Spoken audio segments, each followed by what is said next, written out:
was ready. 10 toes down, trying to fill up stadiums, minimum sold out. Mind, body, and soul, got a heart full of gold. They can never hold me down, I keep my name on the low. How wild, my opponent been trying to chase for miles. The distance between looking like the West now. And my stamina adding up from setback, standing up. Look crazy, they see me and start pulling out their cameras. This is the eNASCAR College iRacing Series.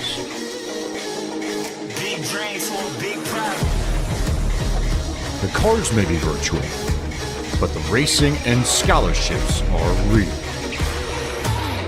Big dreams for a big pride. We got big bags, they got big problems. They been mad at that, we been got it. I turn a big dream to a big profit. I turn a big dream to a big profit. We got big bags, they got big problems. They been mad at that, we been got it. I turn a big dream to a big profit. I turn a big dream to a big profit.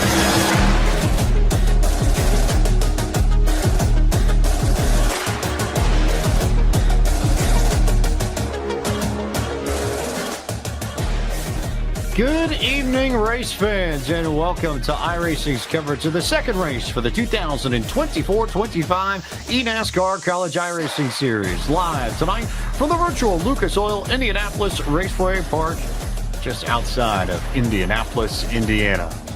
James Pike alongside Joe Peak and Taylor Burris. And Joe, we go from where we opened up the season in the College Series, Daytona, high speeds, high banks, big track, lots of horsepower, to maybe the most polar of polar opposites here in LOIRP. It is small, it is tight, and track position is going to be everything, because this is arguably the toughest track to pass in all of eNASCAR. Yeah, it's a much smaller track. It's a much flatter track as well. It's got the progressive banking, so the high line's probably going to be the place to be. And that's going to make it very difficult for the drivers to try and get underneath one another. Track position is going to be of the utmost importance, which means also that strategy could also play a big part. I was about to say, Taylor Burris, we may see some tire strategy tonight. It won't work in the long run, but there is an opportunity to gain something in a short run if you need to. Here's a look at the schedule for the College Series for 2024-25. Started off at Daytona, like we just said. LOIRP tonight, Kansas and Michigan to round out the fall. Then Watkins Glen at Talladega, Iowa, Charlotte in the spring. And the championship race, April 15th at Homestead Miami Speedway next year. Taylor, should be a lot of fun bouncing between both the cars of the NASCAR Xfinity Series and the trucks of the NASCAR Craftsman Truck Series, which make their season debut tonight. Yeah, absolutely, and it's going to be exciting to see all of these different disciplines of racing when it comes to racing in the NASCAR Xfinity cars, as well as also the, of course, NASCAR Truck Series. Let's roll right into our track analysis. Taylor Burris, tell us more about Lucas Oil Indianapolis Raceway Park. Well, of course, with the beautiful Lucas Oil Raceway Park presented by Playfly, as we see here, this track here is a beautiful half-mile circuit. This will provide a lot of great racing just outside of Indianapolis downtown area, about 15 miles, and it provides a great progressive banking. You want to see the drivers go right up to the top side of the racetrack, run right up against that outside wall. It's going to be critical to see how they will be able to manage that, because drivers will try to go to the bottom of the racetrack to utilize the fastest way around, but it will be a detriment to their tires. Just over a kilometer in length, just under 7/10 of a mile, but 7 degrees of banking. This is a very flat track that first opened in 1960, and hard to believe, for as much as this track features in the eNASCAR qualifying and Contender Series, it's the first time we've seen it on the College Series schedule. Let's take a look at our starting grid for this evening. On pole with a fast time of 21.746 seconds is Logan Clampett out of Cal State Fullerton. To his outside, representing the University of Maine, the newly crowned eNASCAR Coca-Cola iRacing Series champion, Parker White. In row number 2, starting on the inside, John Hagan, the first of 2 Oklahoma Sooners in tonight's field. To his outside, starting fourth, Zach Sprouse, representing the Patriots of George Mason. Row 3 features the 2023 Coke Series champion, Stephen Wilson, representing the Iowa Hawkeyes. Starting in 6th, Joe Peak, it's James Sealy out of Eastern Washington. Then we've got Jake Cummings starting on the inside of the next row from Converse University. He'll be flanked by Daniel Falkingham, the University of Maine. We've got Abraham Evila from San Jacinto College starting on the inside of row 5. Caleb Bryan will be starting his outside from Missouri University of Science and Technology. Then in row 6, it's Daniel Silvestri from Virginia Tech. And rounding out our top 12 here, Taylor, it's Charles-Etienne Boucher from Ceja Limouou. Moving on, of course, to row number 7. Of course, we will find the drivers of John Forbes Jr. from Saddleback College. Alongside him, Jacob Bradley from the Purdue University in Indianapolis. In row number 8, of course, we will find Daniel Nanny from Ball State University. Alongside him is Nathan Scott from the University of Nevada, Las Vegas. And moving on to row number 9, it will be Aaron Brown from Eastern Shores Community College with Nick Luget from the Purdue University at Indianapolis. 2 drivers from the home state here. Looking a little bit further back, row 10, Western Connecticut State's Jonathan Evans starts on the inside. Of the outside, the first Charlotte 49er, Jordan Coots, will roll off there. Mario Miranda, the second Oklahoma Sooner in tonight's field, will start alongside Jake Hall, the Clemson Tigers. In row 13, it's Andy Trupiano out of Detroit Mercy, and Jake Waltman, the other UNC Charlotte driver in tonight's field. Then starting on the inside of row 14, it's Christian Charbonneau with the Dallas Baptist University. Jack Clemens on his outside is another of our Virginia Tech drivers.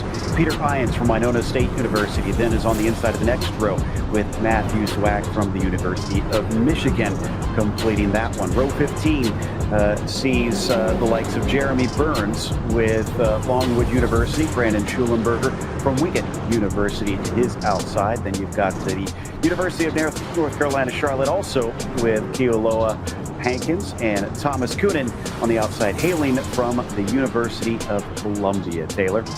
Moving on to the University of South Carolina, Beaufort, is Connor Treferi. Alongside him will be Alexander Hyder from St. John's River State College. Moving on to the next row, row 18, Douglas Newbigging from King's College. Alongside him, Cody Reed from Sinclair Community College. And rounding out the field in row number 19, it'll be Drew Jua from Chattahoochee Technical College and Garrett Vitton from Arizona State University. Sun Devil rounds out this 38-truck field for tonight's second race in the eNASCAR College iRacing Series from Lucas Oil, Indianapolis Raceway Park. Before we get going, a quick look at tonight's race analysis. These drivers will go for 110 laps, just under 75 miles, just over 120 kilometers. Drivers will have to pit at least once, but there are 3 tire sets available. These are all fixed setups, so all drivers are on the same setup. Pit road speed, 40 miles an hour, something you'll want to watch in the event we have any green flag pit stops. But this race tends to be a race of short spurts more often than not, Joe Peak. A lot of short green flag runs, so I would expect a lot of hard racing throughout the duration of this evening. I agree. You tend to see drivers that get tangled up with one another because of that difficulty in passing. So we often will see problems. And not only that, it's just plain a hard track to drive, frankly. A big thanks to our friends at Playfly and Logitech G for tonight's track and race analysis as we get set for race number 2 of the 2024-25 eNASCAR College iRacing Series. Logan Clampett has the honor of leading the field to green at Lucas Oil Indianapolis Raceway Park. He stands on the gas pedal and the field fans off into turn 1. We're underway.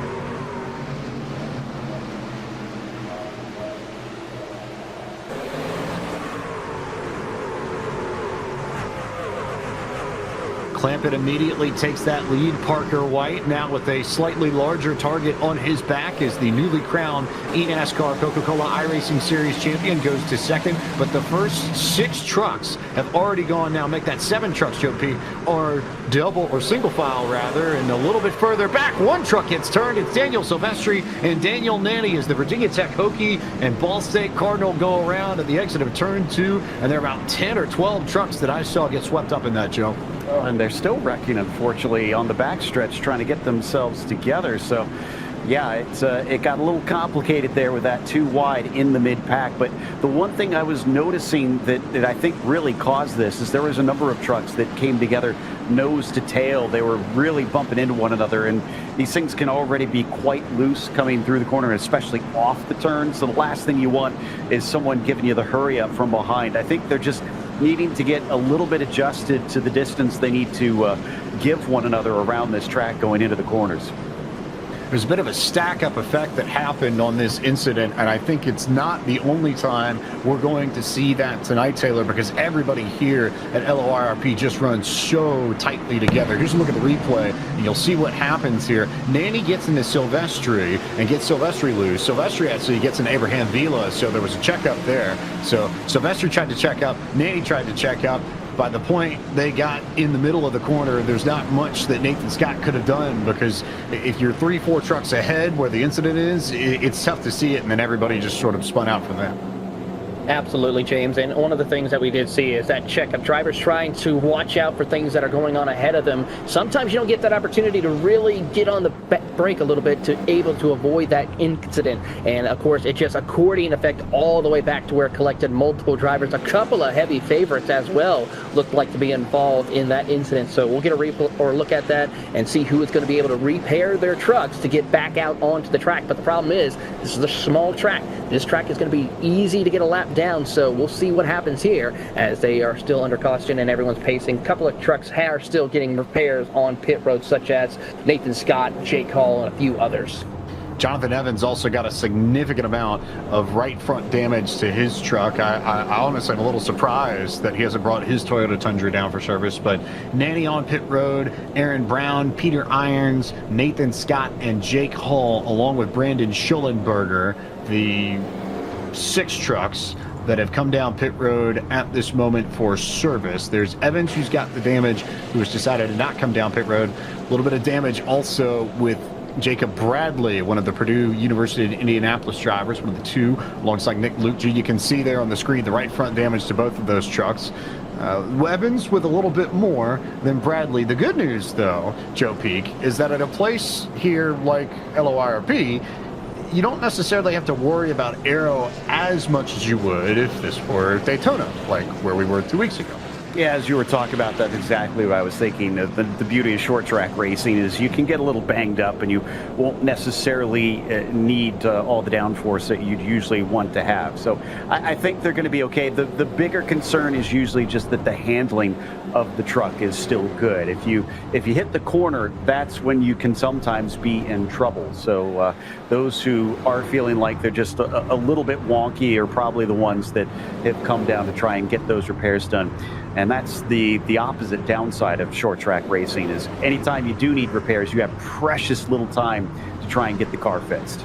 It's so hard to stay on the lead lap here. Schullenberger is already 3 laps down. The rest of these trucks are by no means completely repaired, but they're at least back on the racetrack as Logan Clampett and Parker White are already double file to get us set for our first restart of the evening, which will come on lap 8 of 110 of a big night of eNASCAR racing here on the iRacing and NASCAR Twitch channels and eNASCAR.com/live. We've got the season opener for the eNASCAR Contender iRacing series following this. So a doubleheader of action tonight as Logan Clampett gets back up and going, and we go back to green flag racing. He immediately jumps to the high line to what Joe talked about a little bit earlier, Taylor. Seen a lot of these drivers, especially once this race strings out a little bit, they want to be right up alongside the fence.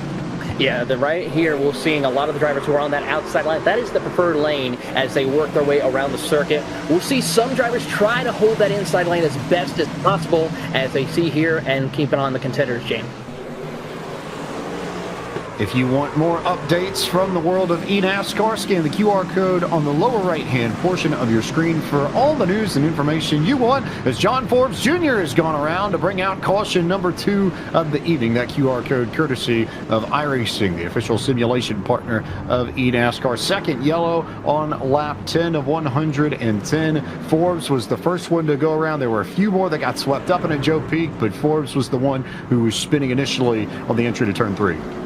And I'm noticing a trend on these wrecks. They're not happening very far into the run, and because of that, both have now collected multiple drivers. It's they're not quite the big one per se, but it's causing things to really stack up so quickly that nobody has time to react or try to escape. So unfortunately, until they get, like you said, more strung out, I think they're just going to be keep experiencing multiple car wrecks, as we're going to see here on the replay. This happens down into turn 3 here, Taylor. Yeah, 3 wide here in turn 1. Not a good look. Evans and Forbes make contact. Bryan also coming down. So just 3 drivers trying to fit in the one position. It's not going to work. Forbes, of course, collects a couple of others, drivers such as Newbigging, Jua, and several others. So a tough break for Forbes. Significant damage to the rear as we go on board with the Boomer itself from Oklahoma. And there you see, just trying to avoid, great avoidance for Mario Miranda as he's able to gather it up, but unfortunately gets collected into another incident, able to save that truck very easily and continue on, but still close call for Mario Miranda. Impressive work there from Miranda, given that he had to go on the apron just to avoid the wreck and then come back up onto the racetrack and really clamp down on the brakes to make sure he didn't slide up the track and into anyone else. Alexander Hyder out of St. John's River State College also got some damage to the right front of his machine. Douglas Newbigging, you mentioned. Drew Jua also involved in that incident. Newbigging with a pretty good amount of right front damage as well. Right front corner, Joe Peak, has been the corner of choice for most of these incidents so far. Yeah, and no surprise, if you got the high line, then you're going to use up that corner. While we have a moment, more QR codes for you to scan, but for good reason, because you have an opportunity over the course of the season to win one of 8 Logitech G923 True Force racing wheels and pedal sets for the Xbox or the PC. A wheel that you can get started on iRacing, and if you want to begin your journey to the College Series, the Contender Series, Qualifying Series, Cope Series, this is a very, very strong wheel and pedal combo to get you going. So scan that QR code now to learn more, courtesy of our friends at Logitech G and Playfly Esports. If you complete at least one time attack event, which is how you qualify into these College Series events, you'll be automatically entered for a chance to win one of those wheels. And if you want more info in particular, go visit playflycollege.gg. But we talk about wheel and pedal setups that can give you a lot, that allow you to get set up. Joe Peak, a reminder that 10 years ago, Michael Conti won the eNASCAR Coca-Cola iRacing Series Championship on the wheel that was effectively the predecessor to the G923. Yeah, exactly. And it looks like we're getting restarted here, so we'll touch on that in a little bit. Curious if we're going to get more laps in under green. Can we get a long green flag run? They haven't been long to start off this race, but we still have plenty of racing left to go. Only 14 laps in the books, coming to lap 15. Logan Clampett has been in control from the drop hill of another opportunity to take off and get going again. Little bit slower of a restart though from Clampett that time. Better read from John Hagan to try and stay on his rear bumper as Parker White just about goes in the fence, and the field begins to take off once again down the back straightaway. Keep an eye a little further back as Hagan tries to send it in. He is trying to utilize the freshest tires that he has currently, even though he has not pitted, using that inside lane as best that he can. The problem is, after a certain amount of laps about, if we do get a long green flag run, that's going to be detrimental for him, James, because that's going to cause him to just wear out that right side tire quite a bit significantly. He's got to find a way to get to the top side as quickly as possible, at least to feed the line, and as we say, that caution is out for the 3rd time tonight. John Forbes Jr. is slow on the back straightaway, and looks like Forbes got a little bit of help to bring out caution number 3. Yeah, this is a bit unfortunate that he got it twice in 2 consecutive cautions, but the nice thing is it was basically just a 2-car incident, and really only one of them had issues. As we take a look at the replay on this one, you'll see here, you mentioned Jua and Forbes, and it's pretty simple. It's just straight up getting into the back of him and sends him around. Nice little 360 spin, and off we go. But that's enough to cause the iRacing stewards to have to throw that yellow. I wonder if Forbes was trying to check in to get down to the bottom for whatever reason. It surprised me that he was a little bit slower in the corner than normal, and I imagine that's probably what Jua was thinking as well. Yeah, I can imagine that he wouldn't be expecting that, which I was kind of watching that too, wondering why he got into him so much towards the end of the corner. The other thing too is that if you're still getting those tires up to temperature, often it can be easy to spin up those tires coming off there, and that may be what happened, is that John just got a little bit loose and was trying to lift, and unfortunately the easing of his speed just caused them to come together. But he took another little session in the pits, and he's back out already. While we roll under yellow, we're going to take a quick commercial break. We'll be back with more. Actually, rather we'll remind you that our friends are Logitech G, and big thanks to Logitech G for helping out and providing support to the eNASCAR College iRacing Series.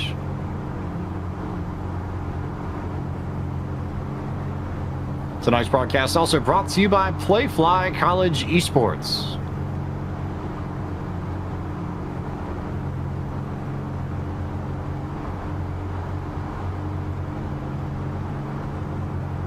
Logan Clampett still in control. Looking for the restart coming here within the next few laps or so. More cars still on pit road, though, Taylor. Yep, Daniel Nanny from Ball State will lead a plethora of trucks down the track here and see if they can get some damage repair, as well as also maybe see if they can make an adjustment or two, because they got to figure something out, especially for those with significant damage. And the handling of the car is going to be quite a bit different. Yes, the short track aerodynamics are not going to be effective as much, but still the handling of how that car will want to turn, how it will work its way onto the racetrack, especially if you want to stay up towards the top side compared to the bottom side. We've seen time and time again when it comes to racing at this track, you got to be careful with still some damage could cause some handling issues if you want to place your truck at certain points of the track. And it looks like we're going to be doubled up in those trucks who are down on pit road were able to get onto the track before the pace car comes around, so they will stay at least on somewhat of the lead lap for the time being.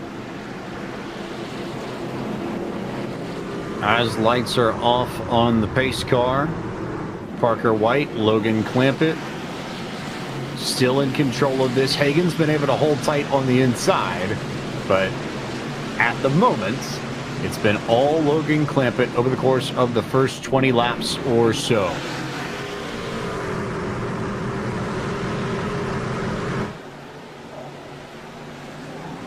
White a little bit slower on that restart, gets a bump from Steven Wilson. That'll allow Clampett to immediately go high, and Hagan will try and fight underneath Parker White for that second position. Joe. He's got no place to go, unfortunately, and that is a good example of what I was talking about. If you're cranking too much wheel into it, trying to get on the throttle, the truck is gonna get loose, and it's a good thing he saved it, and now maybe he can force his way up. Nope, Steven Wilson says no way, and he's gonna prevent him from being able to take that spot. So he's going to have to really get rough here to try and get that spot. He can just about be clear here, but it's not quite. Wow, he somehow found the space, and I almost wonder if maybe Steven saw what was happening and decided to lift just so that he didn't turn him. Well, I think that's more, I think Steven Wilson will give that spot up now, but I imagine it's going to get even tougher to be able to pull something like that off later on in this race, Taylor, because we talked about track position right at the top of the show, and you can see already just how difficult it is to pass somebody from the inside. Especially, you really have to get a good run if you're going to pass somebody from the low line here. You certainly are, and the problem is you only have a small gap to really make it work on the bottom of the racetrack as we pick up a couple of other drivers. How about some UNC Charlotte competitors of Waltman and Coots battling alongside the Purdue driver of Bradley as they work their way through. A little bit of a bumper as Hankins also in the mix. So we got three UNC Charlotte drivers trying to work their way up through the field inside the top 20. And it's going to be a close one as they try to get around Bradley. But Kilo Hankins finds his way, trying to get that inside lane to work, but just can't do it because Waltman's just able to propel. Hankins gets loose off corner exit, and he will lose a spot right there to the outside as well. 7 degrees of banking in the corners and just no banking at all to lean that right rear into to get the drive that you need to stay alongside somebody or complete the pass. You saw it with Hankins that last time by, Joe. He tried to gas up and had to get back out of it to make sure he didn't spin himself out, and he just about spun himself out again on the back straightaway there. It's a compounding issue. The more you spin up those rear tires, the harder it is to try and find grip with them. The more you're going to wind up getting a little sideways, which just overheats them. So it's a negative cycle, unfortunately, and it's hard to get out of it, especially if you are stuck on the bottom like we see here. Good look between Hankins and Jake Hall. UNC Charlotte versus Clemson University there. And Connor Trafari up on the high line trying to take advantage of the fact that Hall dropped down to the inside to try and get around Hankins when Hankins went sideways, and now Hall, or Trafari rather, sits in that preferred line. Might try to go to the outside of Hankins as well to get a position. He's going to try to make it work. It's the battle of the Carolinas here as the South Carolina drivers are putting the way to try to get around the North Carolina driver as they work through the middle of turn 3 and 4. And Trafari gets a great run. He's going to be able to stay side by side with Hankins for the moment. But he can't seem to get that run off corner exit that he needs to clear. Hankins is trying to push him up a little bit to where it's a little more difficult for him to turn off corner exit. Jewell also trying to fill the gap to keep Hankins down on the bottom as we ride on board with Drew Jua, and he is putting on a spectacular ride for the Chattahoochee Tech Community College. Drew out of Woodstock, Georgia, there right behind Trafari. All of this happening right around mid-pack. Jua sits in 22nd, Trafari 21st, and just ahead of them in that gold machine out of Missouri, it's Thomas Coonan, who's the next car up ahead of this group. Good look at Kilo Hankins. We've talked about him a lot over the last few laps. But Hankins, I think, finally has had enough of that inside line, decides to slide up and get into that predominant up, or rather high line group. Yeah, and I kind of don't blame him there. Better try and just save things for later as we check out Trupiano a little bit farther up the way. This is in 14th. And he's got Kuntz just ahead of him. Unfortunately, he's also stuck on the bottom side. Jacob Bradley is the one you see kind of hold him out. He finds a little gap. He's going to slot in there. So does Christian Charbonneau. No, Christian's actually going to move to the bottom side and try his hands on this. And I think Taylor made a good point. We're seeing drivers kind of do the reverse of the pinch. You want to try and square off that exit to get the straighter launch. So if you can force the driver to your high side to have to hold as far outside as possible, that can help you a little bit. A little bit, but not that much. And I would say the percentage chance of that working compared to being up in that high groove to start with is the smaller of the two. You want to be up high in the long run to be able to make up some track position. And even though Charbonneau's trying to get to the bottom and make his way around Jacob Bradley, Bradley's able to get a good run up top and draw even, draw ahead, and then we just go through the process again and again and again. All the while, anybody on the inside almost burns up their tires a little bit more just with the way the banking works here, Taylor. It's a little bit weird to think about, but if you've seen racing in official or hosted races at Kansas Speedway with any of the vehicles of the eNASCAR group, same sort of racing dynamics in the sense that the high line is where you want to be, and it usually works out best.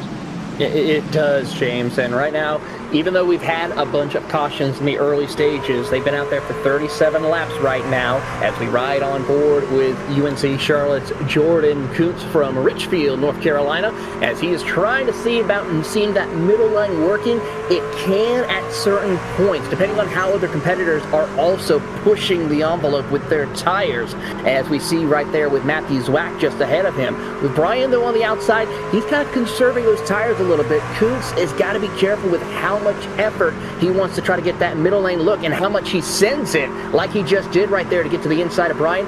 That is going to be detrimental to the tires later on in the run. He's got to try to see what he can do here. He'll send it in deep, but not able to clear Brian because of the preferred line Brian has on that outside lane. Kuntz is going to try and fight back, but can't quite make it work as we go on board with Matthew Zwack from Michigan. Raced in the eNASCAR Coca-Cola iRacing Series this past season, the Michigan Wolverine right on the edge of the top 10. Remember, it's the top 10 drivers in tonight's race that will earn some level of scholarship money for this race, and then there's the season-ending pool as well that will be awarded after the finale at Homestead, Miami next April. But they're racing for scholarship dollars this evening. They're racing for a little bit of money to help towards books or tuition or room and board. $100 for 10th place, all the way up to $1,000 for tonight's race winner, which Logan Clampett's been in control of this all the way out in front of Parker White by 0.7 of a second, and they really have spread out up through about the top 12 or 13 or so. You can see Zwack starting to get away from this group as well. Books and I'm sure some snacks too, probably, if they're like my college days, as they come around here through turn 4 and onto the main straight. What we're seeing here, James, is kind of a semi-slide job these drivers are having to do. They'll get up alongside, and then you really have to send it and hope that you can blunt the momentum of the truck ahead of you. Watching Wilson on Hagan, trying to see if he can get onto the podium. He's not alongside him right now, so won't really be able to illustrate my point. But he's following very, very closely. He seems a lot more comfortable than the mid-pack drivers do to manage to keep that gap consistent and not run over the car in front.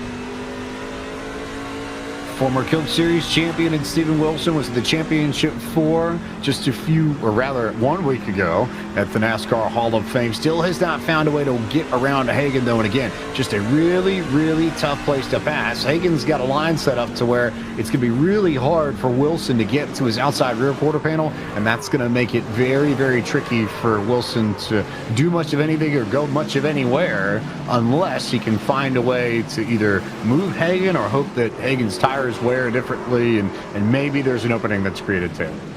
Yeah, he is going to try every which way he can in order to make it work. How about Daniel Falkingham right there in the catbird seat, watching patiently to see how this could play out for him. If we see Steven Wilson continuing to try to run that middle to inside group, that's going to wear on his tires. That'll allow Daniel Falkingham to maybe close up and make his way around the outside. Same thing for Zach Sprouse as we go on board with Daniel Falkingham, and he is just watching the chaos in front of him. John Hagan just being very defensive to keep Steven Wilson behind as they work their way through. Great drive from both of them. And of course, Zach Sprouse right behind them in the 6th spot.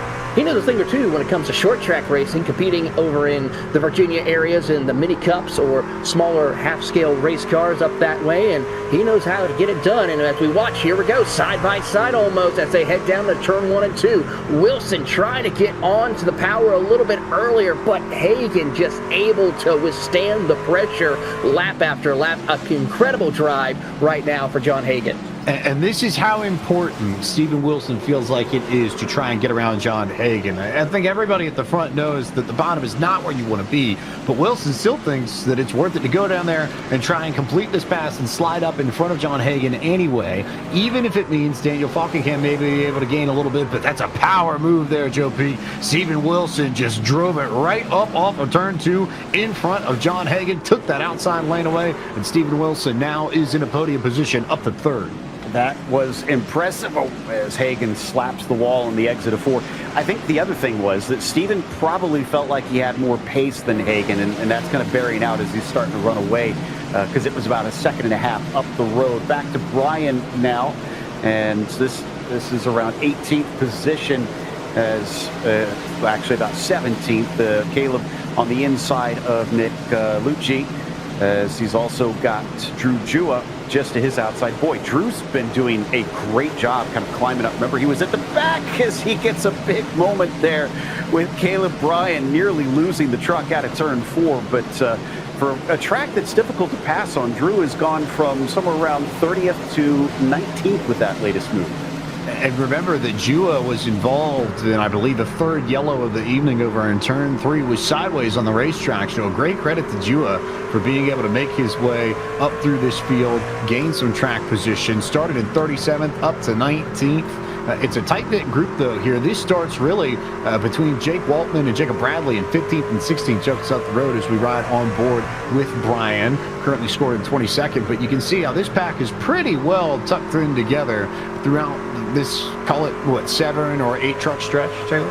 Yeah, right now everyone's trying to, as we just say that, 3 wide is happening a little further up the road between some drivers. Hall, you got Reed, you got Silvestri right here, as this is 25th. Irons is really in the catbird seat as we watch here. Hankins is trying to hold off the hard chargers of Clemson University of Hall, but right now it is just, I feel like Kilo Hankins is that cork in the bottle.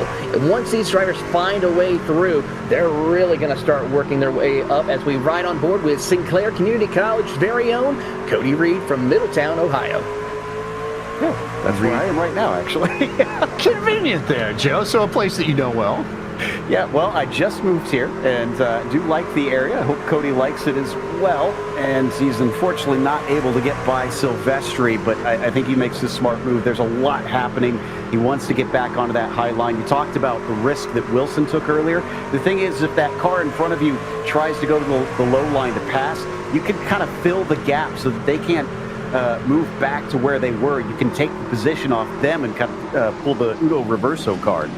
No, that's a fabulous point, Joe, that this track does sort of have that weird phenomenon going for it, where sometimes the easiest way to get to the front is not necessarily to do anything differently. It's just to ride in the high line, let people make moves in front of you as they're 3 wide again down the back straightaway, and let the people go to the inside, try and gain track position, and then lose that preferred groove. You can sneak past a few people if you can tuck up behind somebody and just follow the freight train, and that's exactly what it looks like some of these drivers are trying to do. It's Silvestri, the Hokie, out of Virginia Tech, that's stuck on the bottom, and a few more drivers there door to door behind him.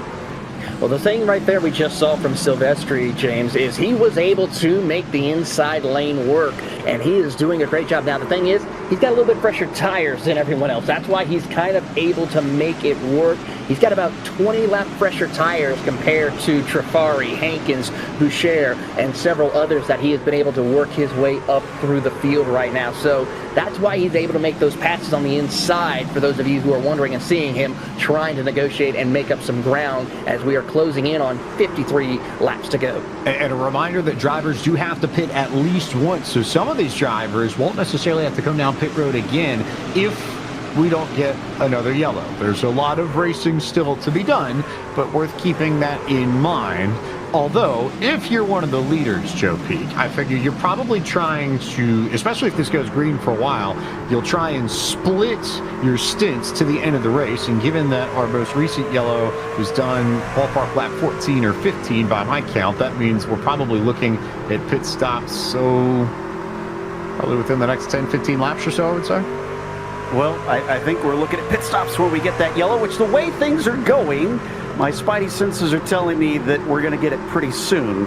And honestly, I think that's what a lot of the drivers are going to be looking for. And again, how are they holding on to these things? The tires are shot.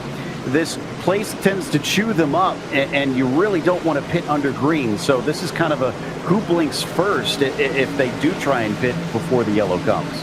You make a good point. It's worth sort of amending, I think, my last point, that if you think this is going to go green the rest of the way, pit now and let it run and you'll gain positions. But if you think there's going to be another yellow, then by all means stay out and wait and see if it comes, and only pit when you absolutely have to.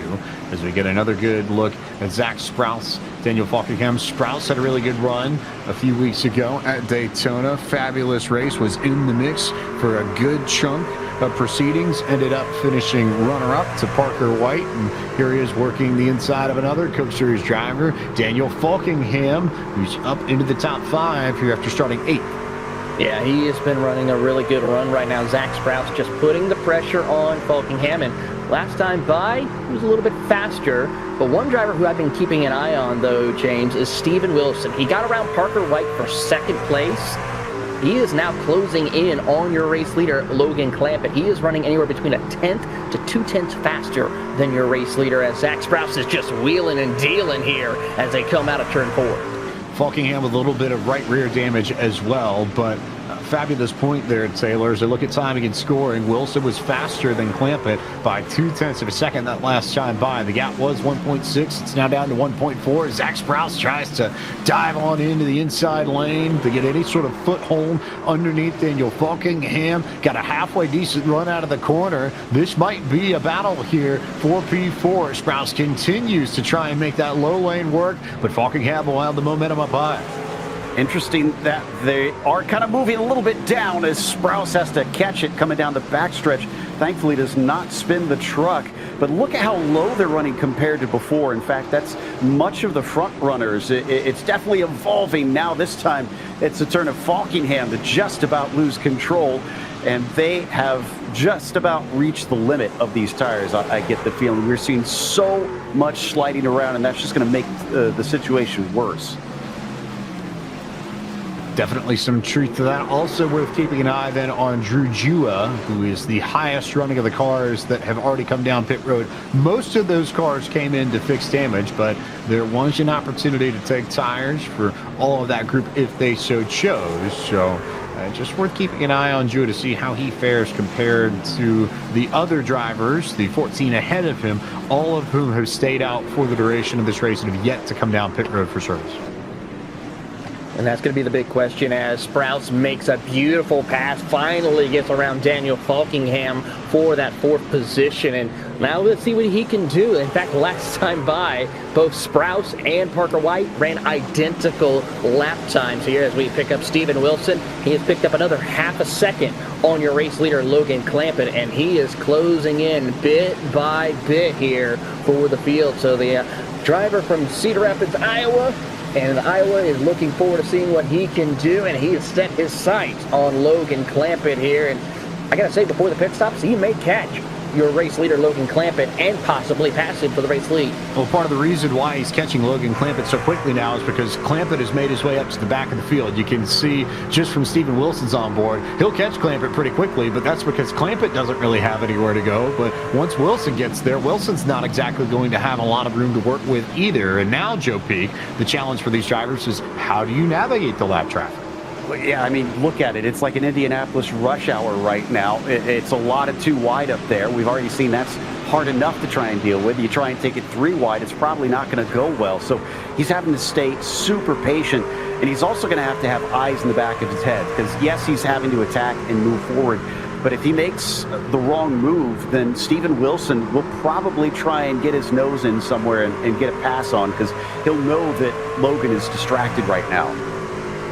Look at Clampett going 3 wide. These are moves that you would never see if these drivers were racing on their own. They would never be this far down, away from the wall, away from the apex, away from being able to run their preferred line. But clearing lap traffic, maintaining track position is everything here. Taylor Burris, as you see, Wilson got a little bit loose off the corner. Yeah, went below that yellow line. You got to be careful with that because down there, that's not a good place. That car will get very upset quickly. As we saw right there again, look at the hand movements we see right on board with Steven Wilson. He is trying to hold on to that race car, and you can probably see the focus of Logan Clampett as well of how much he is trying to move and get that wheel going through the corners. Very critical. Has a little bit of breathing room right now, but now has to go back onto the attack as he tries to negotiate this lap traffic. Has a couple of trucks spinning right in front of Jafari, almost loses it right there in front of your leaders. Big moment there as Jafari just about got turned around. Cody Reed was the one that got into Jafari. If anything, that may have benefited Clampett a little bit because Wilson's stuck at the bottom of this 3 wide, and Clampett now has the ability to run that preferred line. Wilson's going to try and make quick work of this lap traffic, but that may allow Clampett to stretch this lead just a bit. And James, they were 4 wide coming off of 2 with Steven Wilson on the bottom of all of them, and yet they managed to get away with it. That tells you how hard that Steven Wilson is working this. And you're right, he caught up to the traffic, but he's having just as much trouble, and he's trying to make those passes just as quickly as Logan Clampett is. The key here is he needs to try and prevent Clampett from getting a buffer as we have another full course yellow. There's the yellow. If you stayed out and you haven't come down pit road, that's the yellow you were looking for. Aaron Brown into the wall in contact with Brandon Schullenberger. Those two get into it on the front straightaway. The yellow flag comes out for another time here at Lucas Oil Indianapolis Raceway Park. So that one was getting frantic, and it was pretty much how I anticipated, that nobody was willing to try and take that pit stop until we got that caution. So we should get an absolute flood of cars in. And with only 34 to go, and there we go, we've already got drivers heading into pit lane. I doubt we'll get any more pit stops after this, because the track position is just too valuable, James. It's a great, great moment for any of the leaders here, but also worth keeping an eye on some of the drivers who have had to pit and come in. The Drew Juas, the Nick Lugis, Daniel Silvestri with an opportunity to get that truck fixed up. Here's a look at the replay of what happened. Schulenberger, Brown, and Trafari. The three that got into it there. So Brown got into the fence, and I don't think Trafari expected Brown to check up. Got into him, and then poor Schulenberger had nowhere to go. Just got turned and turned down into Schulenberger to send Schulenberger up to the wall by turn one and bring out the yellow with 33 laps to go. It was a close and hairy moment for Parker White. He had to go way, way low to get away from that action, all the way to the apron, almost into the grass, in fact. And it worked out well, because even after the pit stops, he's still sitting third. How about this? Steven Wilson, a 9.4 pit stop on the box for him compared to Logan Clampett with a 14.6. So big time strategy calls as we go on board with Steven Wilson. This is going to get exciting. I got a feeling either he did not fuel that truck up all the way, because I would be shocked if he took no more than 2 tires. He had his going to say, yeah, it's got to be 2 tires here, Taylor. It is indeed 2 tires. Just remind you that tonight's coverage of the eNASCAR College iRacing Series is brought to you by Logitech G. Through design, engineering, and a love of driving games, Logitech G takes racing simulation to another level. Logitech G, the official wheel and pedals of the eNASCAR Coca-Cola iRacing Series. And by Playfly College Esports. It's a new name, but the same amazing experience. Visit playflycollege.gg for collegiate esports competitions, merchandise, news, and more. So there is your strategy call of the night. For better or for worse, we'll see how it works with Steven Wilson. But looking for the biggest share of that purse this evening, $1,000 in scholarship money to the race winner. And Wilson has gone with 2 tires to leapfrog Clampett, White, and everybody else in this field. I do not see another car amongst this bunch, Taylor Burris, that took 2 tires. Wilson is the only person on that island. He really is the only driver, and this is going to be a lonely island for Steven Wilson. The only thing he's got to hope for is that we get a couple of other cautions for him to kind of save those tires as best as he can, because it's going to be detrimental, and he's got to nail this start right here for him in order to get around Clampett, because Clampett's going to have those fresh tires, 4 of them, as well as also the outside lane, that preferred lane. So he's got to get on the gas as quick as possible and clear Clampett going into 1. The key for Wilson, given that he's the only one on the island, is to not get volleyballed out of the race lead and sent a little bit further back. If he loses the track position, big, big, big trouble for Wilson, because it's going to be really hard to race his way back up to the field on those 2 tires. We go green flag racing. Steven Wilson in control of this. Will he go to the high line? Not immediately. And now he'll start to shade up that way a little bit just to make sure that Clampett can't draw alongside him, which leaves Clampett to fight off the newly crowned Coke champion Parker White. Parker is going to try and find an opening, but unfortunately Zach Sprouse is there that plugs up the hole. Things getting a little shaky down on the bottom side for Parker White on these fresh tires. Still trying to get them fully up to temperature now that we've gone back racing. Yeah, I'm very curious to see what this call is going to look like for Steven Wilson, holding off these cars on all 4 tires. And we get another yellow almost immediately. Big incident over in turn 3, cars and trucks all over the place. As you see Matthews whacked down in the grass, one of the ones that was involved. There were multiple trucks that I saw sideways, but another big stack up on a restart there. Wilson dodged a bullet right there because Logan Clampett was about to put the bumper to him, move him out of the way just a little bit before that caution. So close call for him on this round of racing. Get a good look at Wilson's truck, the Iowa Hawkeye there, who's they wrecked a little bit further behind him. It looks like James Scioli was one of the first drivers involved in this. And Jonathan Evans also caught up in it. Evans has had a very, very busy night. It's been near a lot of these incidents as we continue to work our way on the yellow. But Scioli and Zwack, the two that were primarily involved. Indy Trupiano also got some damage as well as part of the incident. Some definite threading the needle situations throughout there. Peter Irons, one of those that barely made it through. Let's take another look at what started it off. You said Scioli began things, and this is out on the backstretch. He grazed another car that slowed his momentum, thought he was clear, was not. Evans just unfortunately had no choice but to turn him in that situation. Everybody scattering meant that it was just chaos in the back, and a few made it out, but many did not. A lot of drivers with a little bit of damage. I also think that wasn't necessarily the worst caution in the world if you're Steven Wilson, because this ultimately takes away the amount of laps that Logan Clampett has to build up momentum, to take advantage of the fresher tires, to regain the lead, regain the track position. Clampett was gaining Taylor Burris, but I wonder what would have happened if we would have had maybe 3 or 4 more laps. If we had 3 or 4 more laps, I have to say it would have been a little bit more tighter. I did see the lap times before on the first lap. Yes, it was going up to speed, of course, but the fact is it was still pretty close. Well, I would have to see how the run progressed between the two of them to really get a good idea of how well Steven Wilson took care of his tires during that previous run. So we'll get a better feel if we get a couple of more laps logged on under green flag conditions. Speaking of logging on, if you want to learn more about how to get involved with iRacing, log on to iRacing.com and you can learn about how you can start your iRacing career, get involved with this college series, the Contender series that you'll see in a little bit, the qualifying series that ran earlier this year, the Coke series, all sorts of racing in the world of eNASCAR. And oh, by the way, Joe Peak, there's road racing all over the place as well.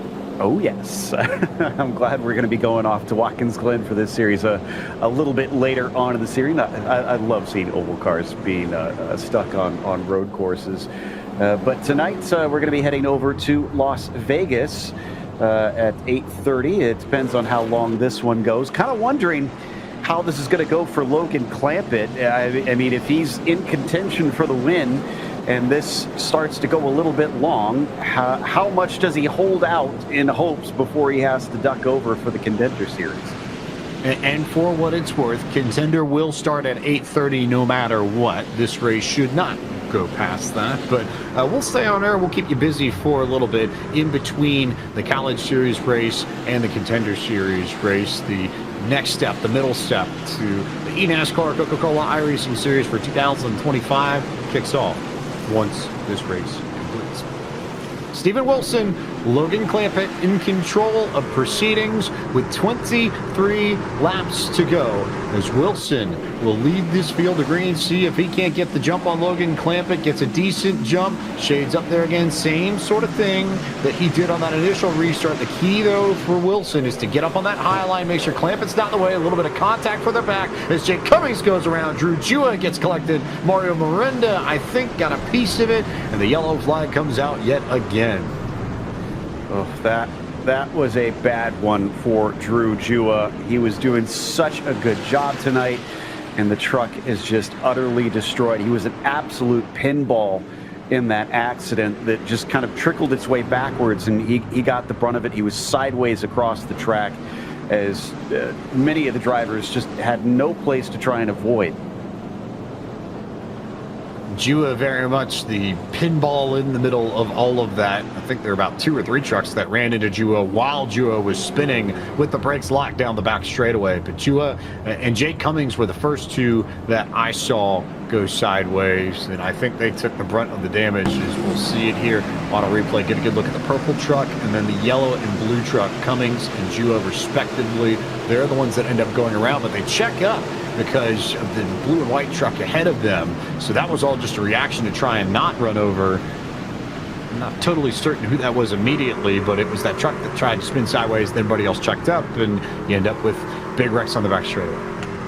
That was Abraham Vila, who we saw that got turned around and loose out of turn number 2 right there. So a tough break for him. That was what caused that big checkup with Vila, along with the 2 Oklahoma Sooner drivers of Hagan and Miranda. So that was a tough break for them to cause that significant big one. We expect to see the big ones like we did last time at Daytona, but it seems like we're seeing more of the big ones here at the short track of Lucas Oil or Indianapolis Raceway Park. And if you want to learn more information about the eNASCAR College iRacing Series, how to get involved with the time attacks that help set the grids for the College Series, scan the QR code on your screen and you can learn more about the eNASCAR College iRacing Series courtesy of Playfly College Esports.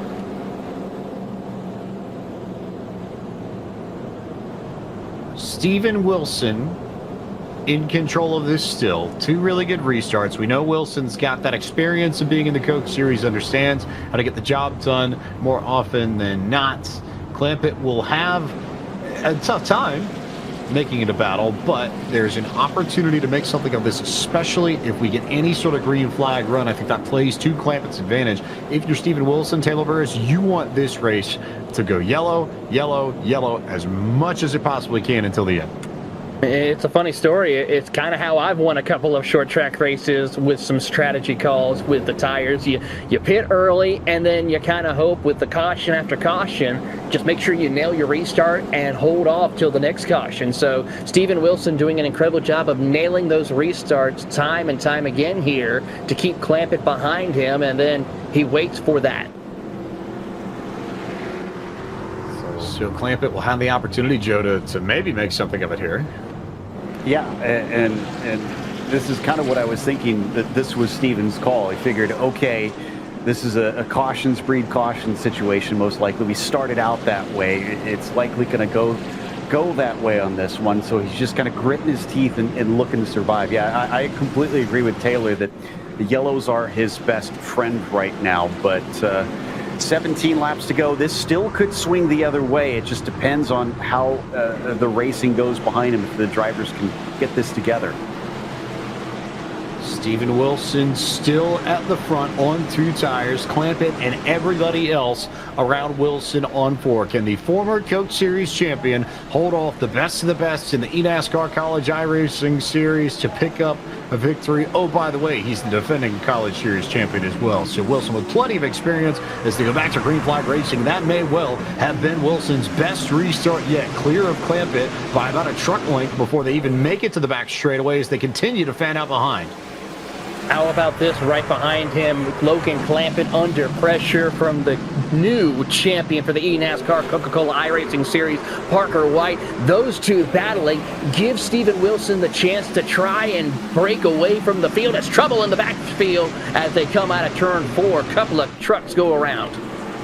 Eastern Shore Community College's Aaron Brown goes for a spin on the front straightaway. Got a little bit of help from Daniel Silvestri. The yellow flag comes out once again, this time with 15 laps to go. Yeah, I think that was the Virginia Tech driver. Gave him a little hokey pokey, unfortunately. Turned him around, and that brings us back to the caution. So let's take a look at the replay. Just ahead of them, I mean, it's no wonder we had a yellow. It was 4 wide again, this time in the corner. But yeah, just watch Silvestri here. Just thought he could get on the throttle, and when he did, unfortunately, it seems Aaron did not. And that was actually a very good catch to keep it off the wall. Not a bad spin cycle there from Aaron Brown to avoid getting any more damage than he already had. But again, less laps to try and gain track position, less opportunity to work your way through the front of the field, less time to challenge Wilson for the race leads.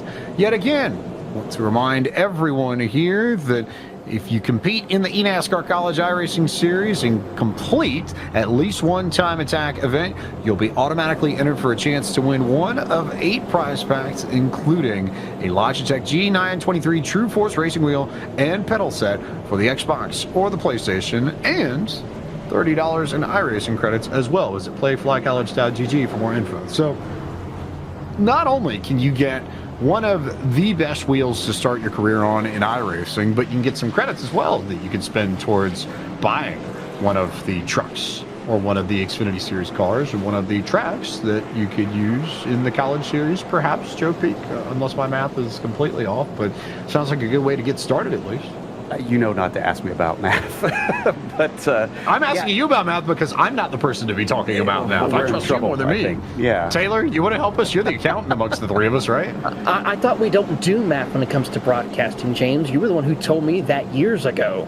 Fair point. Well, here's math that I think we actually can get behind and understand. If you're looking for the next race here in the eNASCAR College iRacing Series, which will be held at Kansas Speedway, your time attack opens 1 week from today, October 15th. It'll run through October 24th, and then the race will be on October 29th, final Tuesday of the month. So if you want to get involved, you want to have some fun, you want to potentially work your way through the College Series and earn a little bit of scholarship money, and get an opportunity to either win the wheel or compete. Because, friendly reminder, yes, you have this College Series race, but there are actually 3 splits of College Series races that are competing at the same time. This is the high split here, the one that has the money, but there are races held underneath that allow drivers to just compete and represent their schools. So also worth noting here, we talked about this a little bit in our season opening race, but the top 2 drivers not already qualified for the eNASCAR Coca-Cola iRacing Series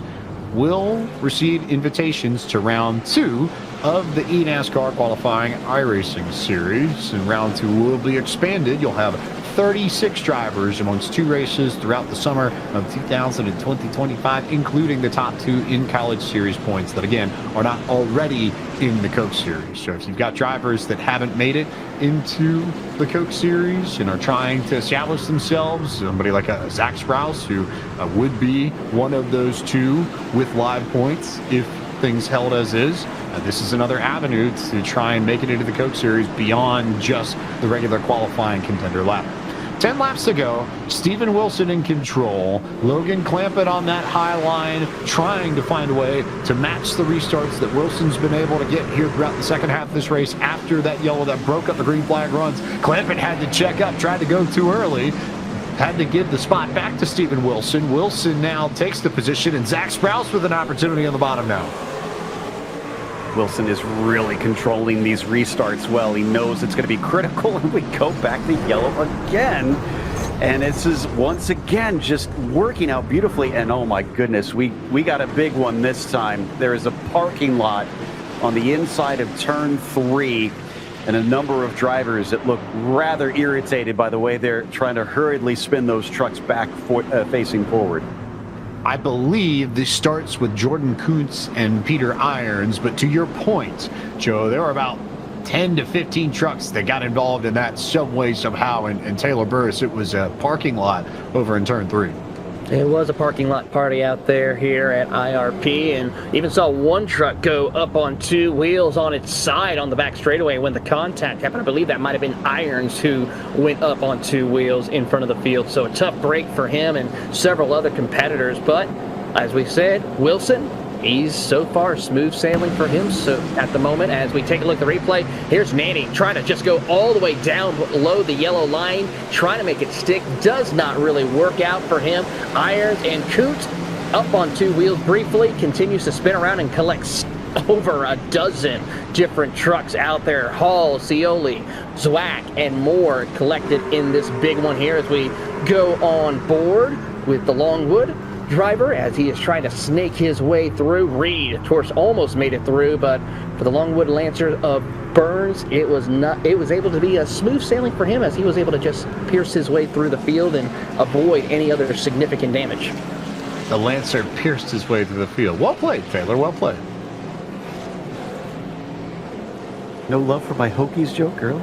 No, that was good too. Although I figured, yes, you could go hokey pokey, but if you're following the fight song, it's hokey hokey hokey high. So See, that's beyond my college knowledge, unfortunately. It helps to spend a lifetime being immersed in the Atlantic Coast Conference the way I have. That definitely is one for those who've been around for a bit. But right now, there's no ACC to be found near the front of this field. It's all Big Ten, and Steven Wilson in the middle of action, and the driver in control of this. Wilson is the College Series defending champion, also a driver that once upon a time went through the eNASCAR Contender iRacing Series. And for drivers who want to try and make their way to the Coke Series or make their way back into the Coke Series, the 7-week stretch to find a place in the Coke Series for 2025 begins tonight at 8:30 p.m. Eastern. We will have that broadcast here on eNASCAR.com/live, as well as the iRacing and eNASCAR Twitch channels, and you can catch that action.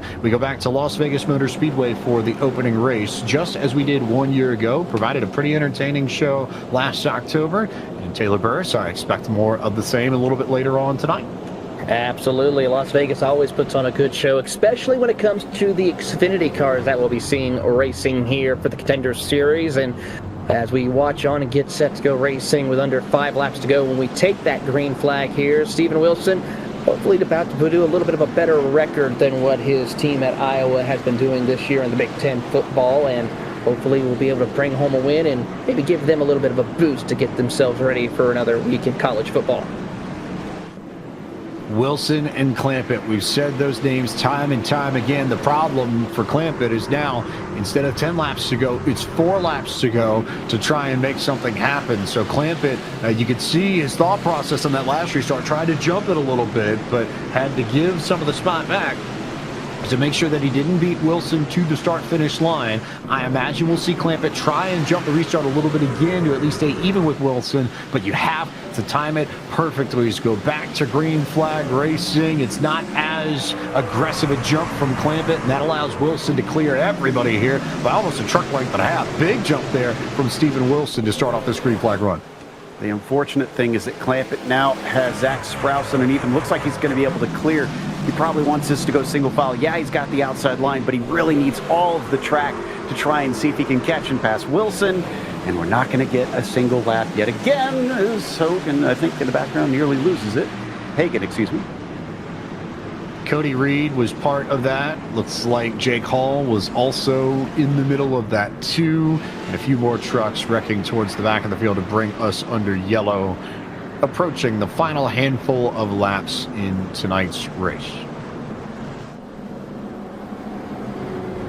Fighting for track position, fighting for everything, and fighting a little bit too hard were these trucks in the back. Here's Reed and Hall. They're sort of center of the camera here. This actually starts a little bit ahead of this group. Peter Irons and I believe Connor Trafari, you can see them just at the top of the screen. They're the first ones to get involved, and then Reed and Hall get swept up in the aftermath, Taylor, and just not much they could do to stay out of it. No, there was nothing at all for them to do. They was just try to get through and hope for the best, and unfortunately for Reed, it was not the best situation for him, and really, it's going to be a tough one, as of course we are now in our overtime, so that means we have a green-white-checkered to go through, and we got to do it possibly up to 3 times.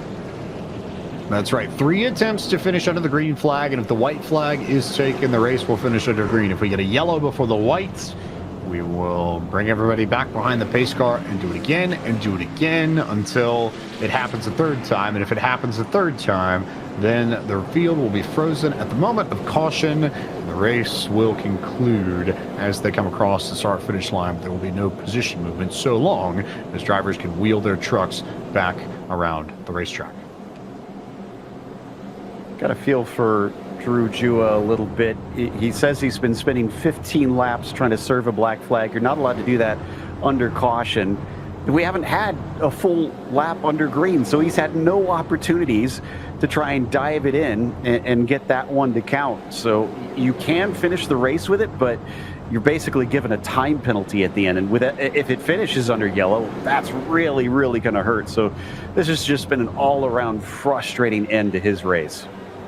I believe if for whatever reason he can't serve the black flag, and correct me if I'm wrong, but I believe that would put him tail end of whatever lap he's on. He's still in the lead lap, and he's actually tail end of the lead lap right now.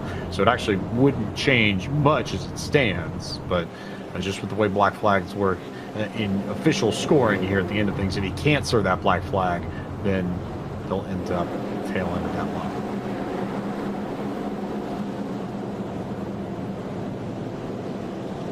I wonder if we're going to get this one restarted single file or if they're going to double them up again. But we go into overtime, so drivers will get 2 laps to try and finish this one. I believe it's 3 attempts at these green-white checkers. Yes, I'm getting confirmation. 3 attempts at it.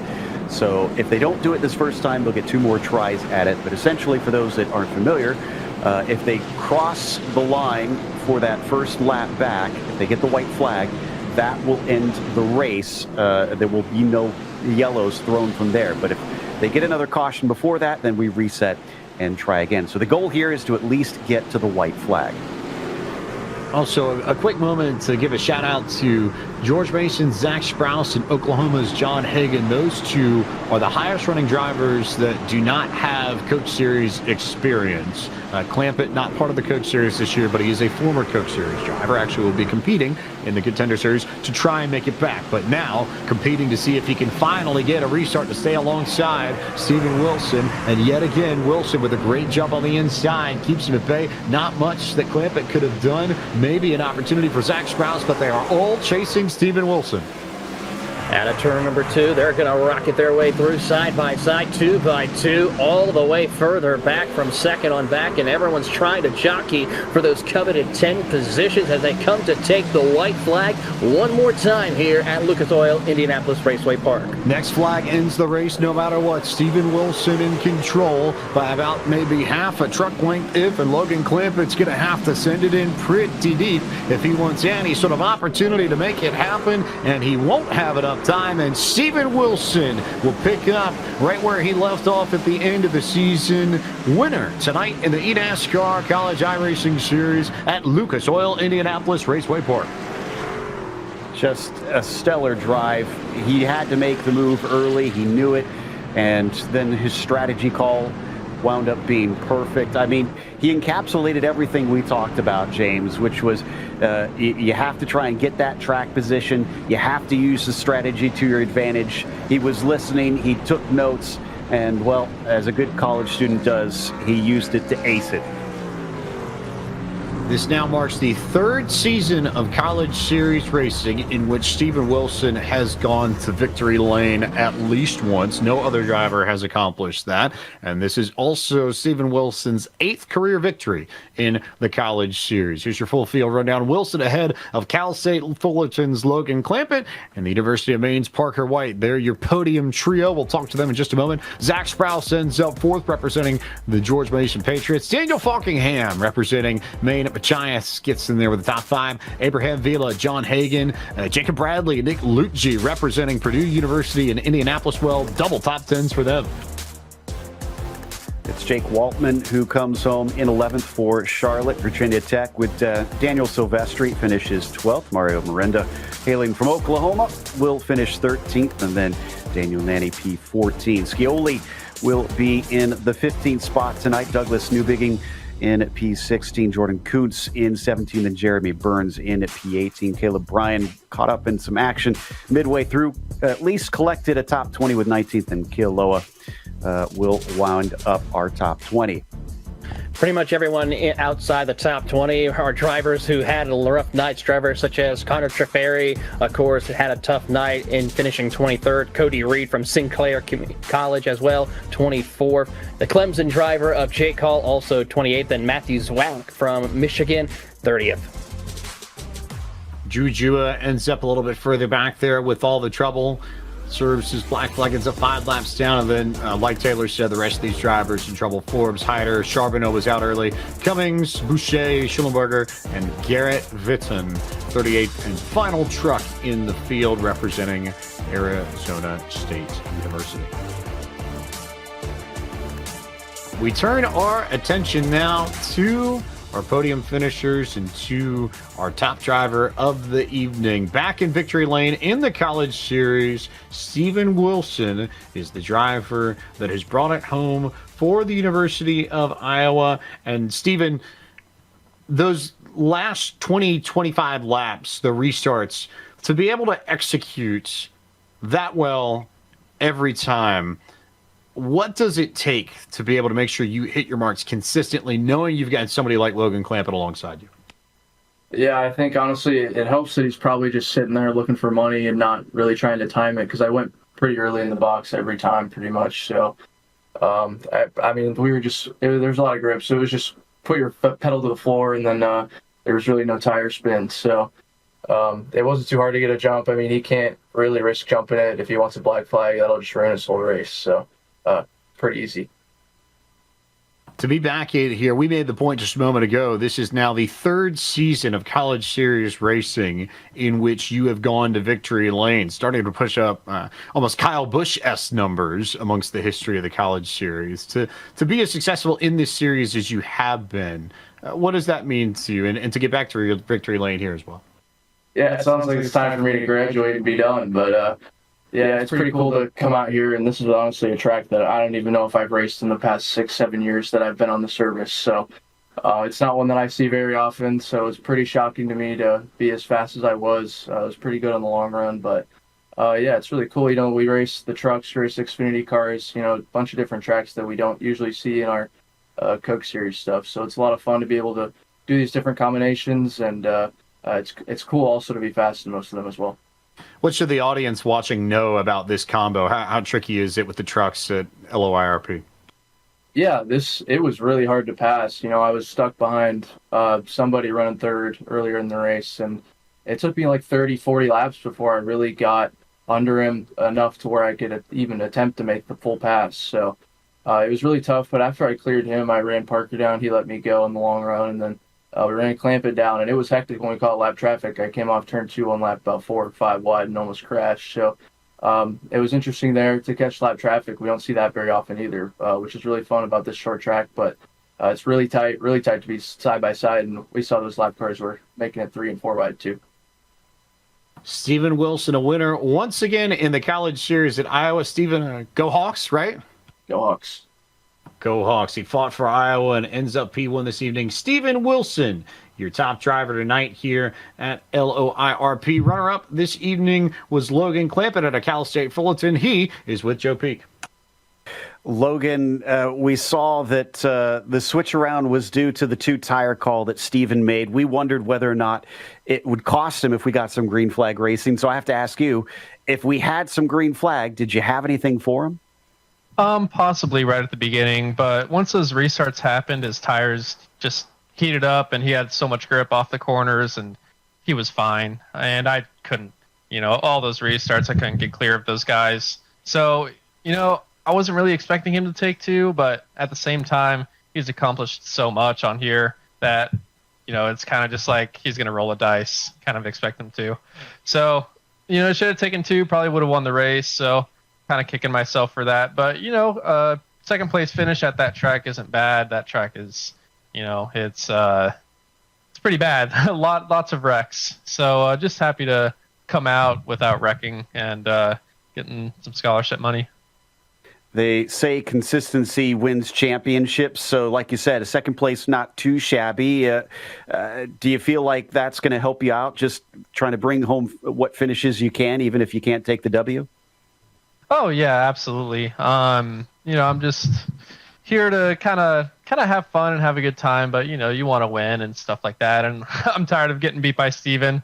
So I'm a little disappointed that we couldn't go green there. But that's okay, and we'll move on to Kansas. Absolutely. And will your help be with you at Kansas? Looks like you had a cheerleader. Yeah, she'll be there. She watches every single race, so it's cool to have her by my side. All right. Glad that you got some support in the background. That was Logan Clampett finishing P2 today here at Indianapolis Raceway Park. And in the meantime, I believe we've got Taylor Burris talking to our current reigning champion in eNASCAR, Parker White. And yes, indeed, here with Parker White, of course, your 2024 eNASCAR Coca-Cola iRacing Series champion, as well as coming home P3. Parker, walk us through a little bit about the difficulties of trying to get that bottom lane going, because you were trying to get around Logan Clampett, just couldn't get that power down off corner exit. Yeah, I was more so just trying to slot in behind Clampett, so I thought I had the best chance if Clampett would get side by side with Steven and maybe if they would make contact. I saw on the first restart, Clamp got into Steven and it kind of turned him sideways going into 3. So I thought if I could put myself in a position to be in 3rd, I'd be better off because I just realistically didn't think that I was going to be able to pass Clampett on the bottom. Although I was getting some good restarts there on the bottom, but just the way that race set up in the first half when we had that long green run, I felt like I burnt my tires off a bit too much, and Steven was way quicker than me, so I just let him go when he got to me. And yeah, from there I was just hoping for a caution, and my plan was to take 2 tires to try to cycle out to the lead, but Clampett and Steven got caught up in the lap traffic, and there was just too many cars in between us for it to work, so I went for 4 tires, restarted 3rd, and then from there it was really just swapping back and forth with Zach for P3 and P4, so I just had to be in the right spot there in the final restart, and I was luckily just to get around him. But yeah, overall, the race was pretty uneventful up there at the front. Well, one thing that has been eventful is it's been a week just about since you've been crowned the new champion. How's things have been going now with the new championship under your belt here going into 2025? Yeah, it's been very good. I'm going to Phoenix here in a couple weeks, so just getting those plans finalized and just really looking forward to it. Well, that is your 3rd place finisher here tonight, Parker White, and we'll look forward to seeing him, of course, at Phoenix at the NASCAR Cup Series finale here in a couple of weeks' time, James. Thank you guys. I'll see you later. Parker will be recognized as the eNASCAR Coca-Cola iRacing Series champion as part of pre-race festivities for the NASCAR Cup Series Championship at Phoenix next month. Kansas Speedway is where we head next in the College Series. The time attack opens up 1 week from tonight, October 15th, runs to the 24th, and your race will be in 3 weeks on October 29th. This is also a track that has not featured in prior College Series seasons, Joe Pete. Didn't feature in the Coach Series season this year either, but this is one of the best mile and a halves in real life now, especially with the next-gen car. It's pretty solid with the machines in the NASCAR Xfinity Series as well. I am very much looking forward to that race. Yeah, I mean, it's the best combo we could ask for. Something new, but at the same time, we know it is a proven factor to give us excitement. So, yeah, I'm looking forward to heading out to the central part of the states and see what Kansas will give us. But we're going to go a little farther west before we do that. We are, and we are going to be here through the next probably hour and a half or 2, because at the bottom of the hour, 8:30 p.m. Eastern, it's the beginning of the eNASCAR Contender iRacing Series from Las Vegas Motor Speedway. Another mile and a half to open up proceedings as 40 drivers will compete for ultimately 20 spots in the Coke Series with the vehicles of the NASCAR Xfinity Series. Taylor Burris, the adventure begins again. The journey, once again, for part 2 to $100,000 begins for some drivers. New faces, returning faces, and drivers who are just trying to see if they can make their mark into history books and join Parker White and possibly be the new champion for the eNASCAR Coca-Cola iRacing Series. Drivers who tried to make it and are trying again. Drivers who are trying to defend their place in the Coke Series. Drivers who are trying to make a name for themselves and go directly from qualifying to Coke for the first time. Plenty of storylines that we will keep track of, but that all coming in just a few moments here as we say congratulations to Steven Wilson, winner tonight of the second race of the season for the 2024-25 eNASCAR College iRacing Series. We'll be back with more coverage here in just a moment.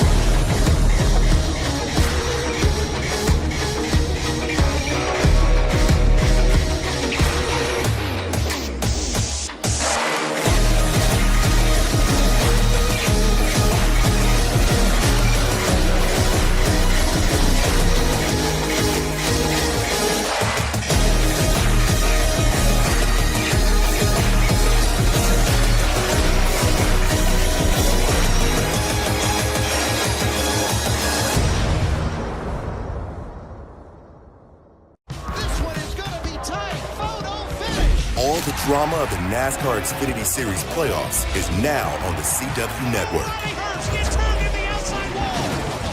Your exclusive home to catch the faces of racing's future as they seek to take the lead and etch their names in history. He is impressive. Catch them on the CW before the rest of the world catches on.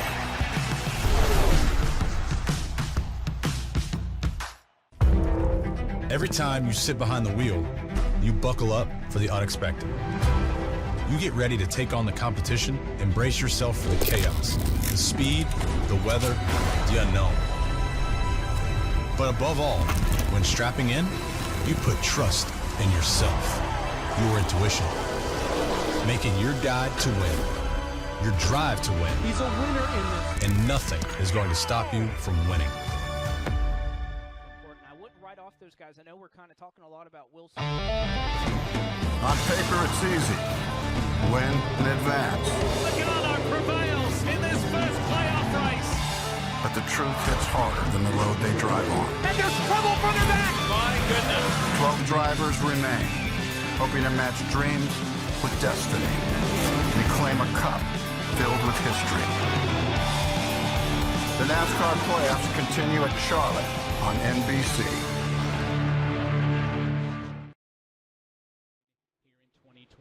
Again, to reset it for you, you're looking for those drivers highlighted in red. Yes, Steven Wilson has the track position advantage, but Bobby Zalenski getting behind a car that he has a technical alliance with. That's Tucker Minter, who's the control car. Who wins the drag race to turn number 1? It's attempt number 1 at overtime. Green flag in the air. Zalenski pulls alongside. Does he clear Wilson? There's Tucker into turn number 1. They get together. Wilson stays on the outside. Bobby Zalenski trying, but he's still unable to get clear. Now for a moment he's got him off at turn 2. Now he is, but Steven Wilson has Parker White just behind him as Zalenski has to go wherever Steven Wilson does. Wilson's going to shoot it down to the bottom. Here comes Zalenski looking for the race lead. Wilson's going to dive it down to the bottom. 3 wide for the lead in the championship. And here comes Parker White. Does he make it 4 wide as they come to the line? 3 wide, 1 lap to go. Here comes Parker White to make it 4. 4 wide for the race lead and 3 wide for the championship. Wilson throws it in. He'll wash up the hill though. Steven Wilson overdrives in 1 and 2.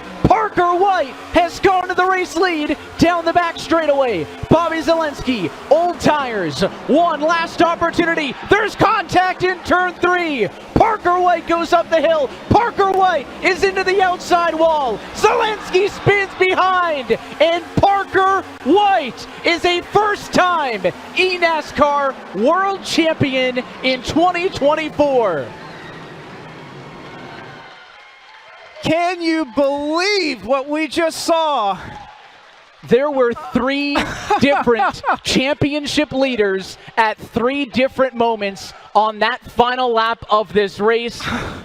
He won it, mama! The streak continues. Parker White is the 2024 eNASCAR Coca-Cola iRacing Series champion, is the 6th consecutive first-time winner, and may likely secure the team championship for Williams Esports as well. What a night in Dade County for that group. This winning moment is brought to you by Coca-Cola, the official fan refreshment of eNASCAR. And I know it's a cliche, Blake, but have you ever 4 wide to the stripe? No, I'd never. And that's probably, we'll check the numbers, is that 1 lead lap on the night for Parker White? I believe that is the case, and his mom cannot believe it. The crowd was going crazy in here, jumping up and down, and just for Parker White to hang on again. Zalenski with the contact. We talk about all the time. What are you willing to do to try and win a championship? And we saw what Zalenski was going to go in there and do. Tried to move Parker White out of the way. He sustains the hit. He keeps it on the wall. Wilson's not able to keep up. And Parker White, who again was sitting watching on television when this series was on TV and said, I want to do that one day. Now he is an eNASCAR champion, and this is how he did it. Let's walk through these final 2 laps, Blake, in their entirety. Of course, Zelensky makes the move early on Wilson. I didn't think he was going to clear him at this point. Once Bobby was getting back into the gas off the corner, I thought Wilson was going to be able to clear him. He gets by him off of turn number 2 here, but then again, you knew the speed was coming. Big block as they head down into turn number 3, and then watch that 53 in this sequence from the exit at turn 4 to turn 1, how he sneaks up on this 3-wide battle for the race lead. And again, so tough for these drivers. You could see Minter trying to kind of just let these guys settle it. 3 wide. Parker sends it down to the bottom, 4 wide. And I thought right here, again, White is not in a great spot. Wilson, I think, made the right move. He just went a little too far. Gets into the outside wall, makes him 3 wide off of the corner. He gets a little bit of contact there from Minter as he's trying to get off the wall. And then right here, Zelensky, we talk about it all the time. What would you do to try and win a championship? He hits him square, doesn't spin him out. White gets up, uses the fence, and then Zelensky going up to try and side draft, just a wrong tap, and unfortunately doesn't work out for him. And in the end, it is the 53 car of Parker White, the sophomore, all the major stat categories. It wasn't pointing his way, and I did mention that his average finish here at Homestead was a little bit skewed because he had only started here 1 time. Well, he improves that average finish to a 2. 18 rounds of this championship are now come and gone into our rearview mirror. And until next time, that is it for us here tonight for the NASCAR Hall of Fame. And on behalf of us, everybody here at iRacing, for the crew at NASCAR, everybody on site, the dozens of people involved in our production behind the scenes and remote every year, and of course for our broadcast team here tonight, for Alan, Camille, Blake, and myself, Evan, I want to say thank you so much for being with us all season long, and thanks for tuning in with us tonight. It was a historic and unforgettable championship for finale, but congratulations go to Parker White, who is the 2024 eNASCAR Coca-Cola iRacing Series champion. Good night from Charlotte.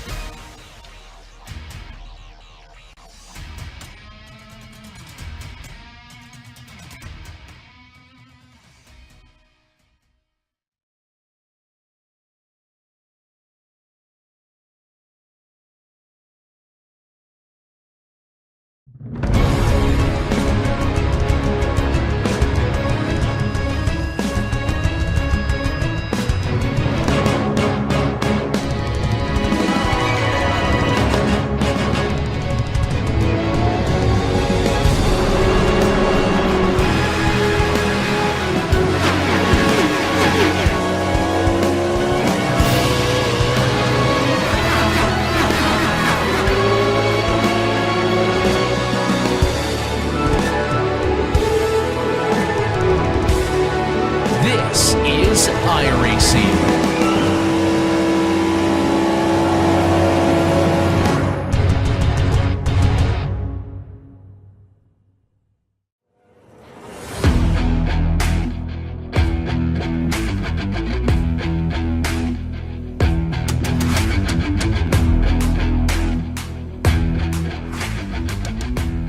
Good evening, race fans, and welcome to the season opener for the 2024 eNASCAR Contender iRacing Series, live from the virtual Las Vegas Motor Speedway in Las Vegas, Nevada.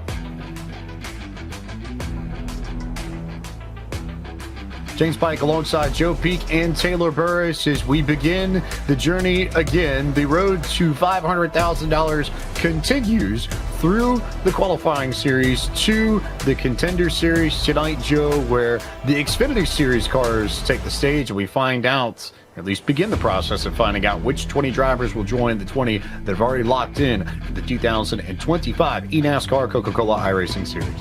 Yeah, and there's so much pressure on this series. You think about it, that how many doors this can open for you to make it up to the eNASCAR Coca-Cola iRacing Series. And they're going to be trying their darndest to get in there, and especially those drivers that are having to re-qualify their way in.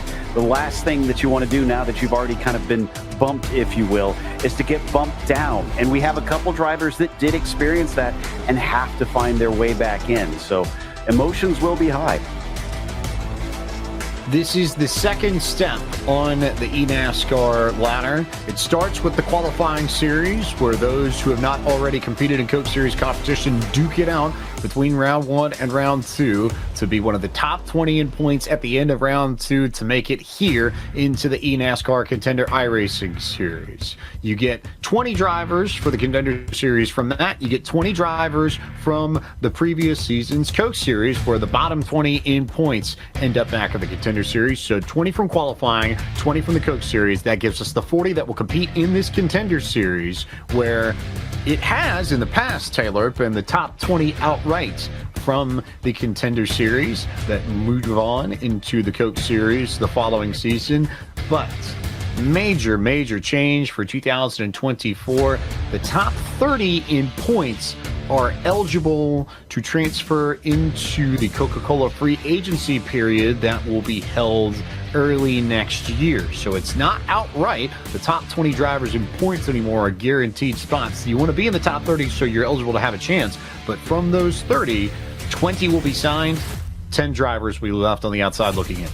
Yeah, it's going to be a very hard-fought battle for those coveted 30 spots, because that opens the door for you to be signed by some of the biggest teams in the eNASCAR Coca-Cola iRacing Series. And it's got to be, you got to be able to go in there and make sure you hit all your marks, whether you be a driver, make sure that you are very much so able to be utilized for social media, etc. You have to be one of those top drivers. But tonight is focusing on making sure you showcase your talents here tonight and being one of those drivers and working your way through.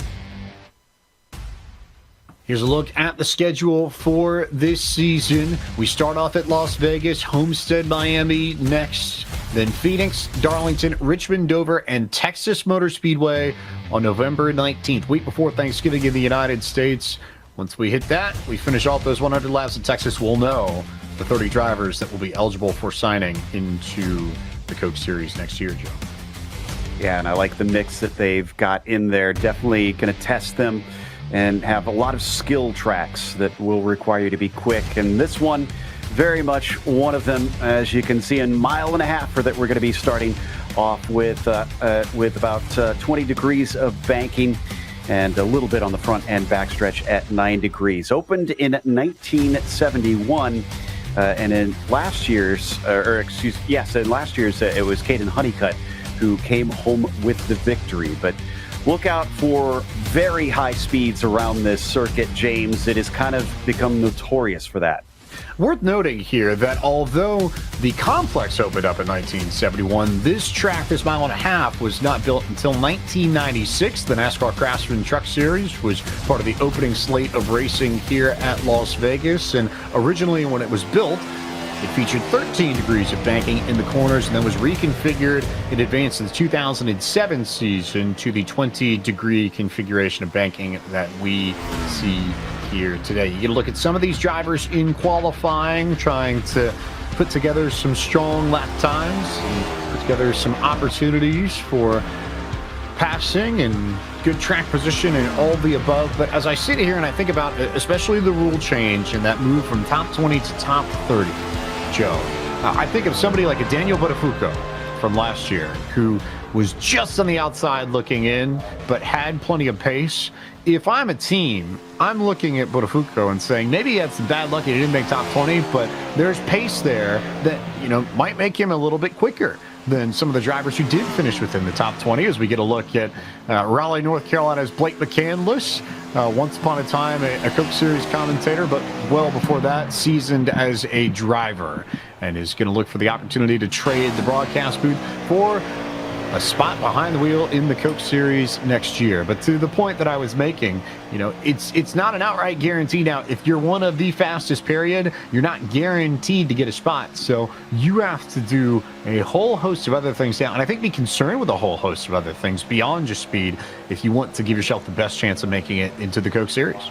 And honestly, I think this is a good idea, because this is great training for those that have eyes on becoming a real-world professional driver. It's more than just getting out on track. There's all kinds of things that you need to handle with, advertising yourself. And like you said, this will reward those who have the consistency. They're going to want someone who is running up towards the front week in and week out. Maybe for whatever reason they didn't get the finishes they want, but they can look at that driver and say, you know what? Even though the points don't reflect it, he's our driver. And Taylor, I think to Joe's point, it makes it even more true to real life because you've got so many different variables that you have to take care of, sponsorships and social media and so on and so forth, all becoming part of eNASCAR as well. Here's our race analysis for the evening. 100 laps, 150 miles, just under 250 kilometers. The leader must use the restart zone. Drivers will have to pit at least once. 3 additional tire sets on tap, pit road speed of 50 miles an hour. But the most important one, I think, Taylor Burris, the fuel window will sit anywhere from 63 to 70 laps, give or take. And you would expect an average of about 66 laps on a green flag run if we go without a caution start to finish. Yes, indeed. But the key is tires are also going to be a big help as well. So they may actually want to come down pit road sooner before then filling up their car with gas. So that's going to be the big difference there for these competitors is how long they can conserve their tires from start to finish. Then we will see who will come down pit road and make the blink first. And more space to race here than we had at Lucas Oil Indianapolis Raceway Park, so likely we're going to see a few more green flag laps completed here in Sin City. Ryan Luza, former Coke Series champion, sets the pole for Dead Zone with a time of 29.893 seconds, joined on the outside by Nexus Esports' Connor Yarashak, the first ever Canadian-born champion of the eNASCAR qualifying iRacing series. Taylor Hurst and Logan Clampett, both former Coke Series drivers, have experience there. They'll start row 2. Dylan Ault, Christopher Hill round out row 3. It's Brian Mercurio starting in 7th. He'll be flanked by Michael Baumgartner with Colin Bowden in the 9th position. Malik Ray will round out your top 10, trying to earn his way back into the series. Wyatt Tinsley starts from 11th, and then Taylor, we've got Eddie Kerner on the outside of row 6. Moving on, we'll find, of course, a couple of eNASCAR Coke Series veterans, Matt Busa and Briar LaPrade, going in row number 7, alongside James Wenzel and Blaze Crawford. Then in row number 9 is the Ryco Performance drivers of Brad Wright and Quinton Warman. Blake McCandless and Matthew Morton roll off from row 10. Colin Keister and Michael Venable will start in 21st and 22nd. Matthew's whack. We saw him in the College Series. He's looking to regain a spot in the Coke Series alongside Brandon Houck, representing Ryco Performance. Tyler Gary starts 25th, and after the quarter-century mark, it's Alex Russell in a P26. Nate Stewart starts 27th, then to his outside, it's Agno Phillip. From there, you've got Ethan Lane starting at 29th, and of course, Dalton England will round out your top 30. Moving on to row 16, we'll see Dylan Jones and Kevin Champagne, followed by Michael Frisch and legacy driver Kay McClenley in row 17. Ryan Doucette and Garrett Maines in row 18. Final 4 drivers in the grid: Kwame Scott from Nexus Esports, Ray Alfala from Legacy Esports, and the Dead Zone has the back row with Cody Bias and Timmy Holmes starting 39th and 40th. There is your 40-car field for race number 1 of 7 in the Contender Series. And Joe, so important to get off to a good start in this series. 1 drop amongst the 7 races, but with the way things pan out, these early races carry a tremendous amount of value. You want to get a good start off. You want to make sure you begin your Contender campaign on the right foot. Yeah, you don't want to be digging yourself out of a hole. So you're right. Despite the drop week, this is crucial to really kind of begin on a high so that you can play more of a rear guard than having to always be on the attack up there. So I expect it to be important, these drivers, to try and finish well up the order. Expect the end of the race to be a bit frantic if you see drivers out of place at the back. Will be very entertaining to see how this pans out. Also, if you want more information on how to start your sim racing career, visit iRacing.com later on tonight once we're done broadcasting, or while we're during the broadcast, or maybe on a future broadcast, who knows. But all the information you need to get set up in the world of eNASCAR and iRacing is there for you at iRacing.com. Ryan Luza, Connor Yarashak, your front row, one driver, a former Coke Series champion, one driver, a qualifying series champion for the first time. Those two represent a good picture of what we'll see in this Contender Series as the green flag unfurls, and we're underway with the 2024 eNASCAR Contender iRacing Series.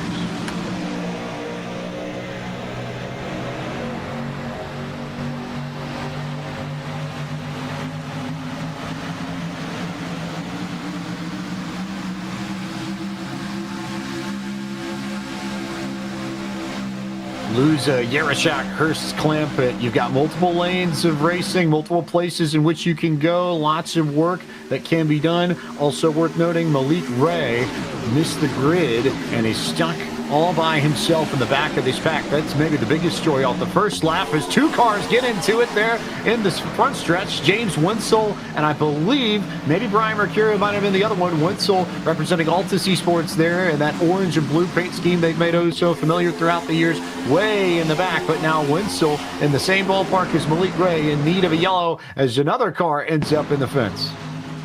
I think it was Colin Keister, the other one that was involved in that initial spin, but still no yellow despite multiple incidents to start this one off.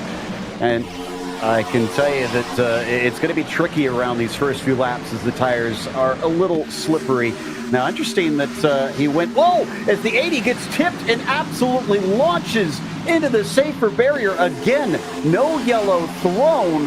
That was a massive hit, James. Ryan Luza, the pole sitter in the fence. He ends up with damage. I can tell you it was Matthew Zwack that was the other car that ended up in trouble in the first half of that lap. So Zwack, Ray, Winsel, and now Luza with trouble in the opening race of the Contender Series. And of that quartet, Ray is the only one that didn't end up in an incident. He could use a yellow to regain some track position, but if he gets a yellow, he'll get pulled right up to the back of this pack. As it stands, he's back of James Winsel by about 2 seconds, and that group pretty well far back of the race leaders. Logan Clampett now in control of this. Yarashak down low.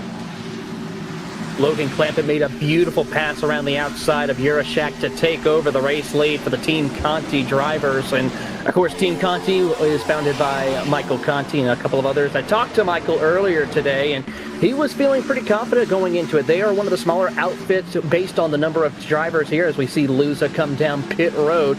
But they have been working extremely hard, worked with some of the ambassadors for the Team Conti group to make sure that they have a best running setup to be efficient to come out on top and get their drivers of Clampett, Busa, and Bumgarner into the Coke Series in 2025.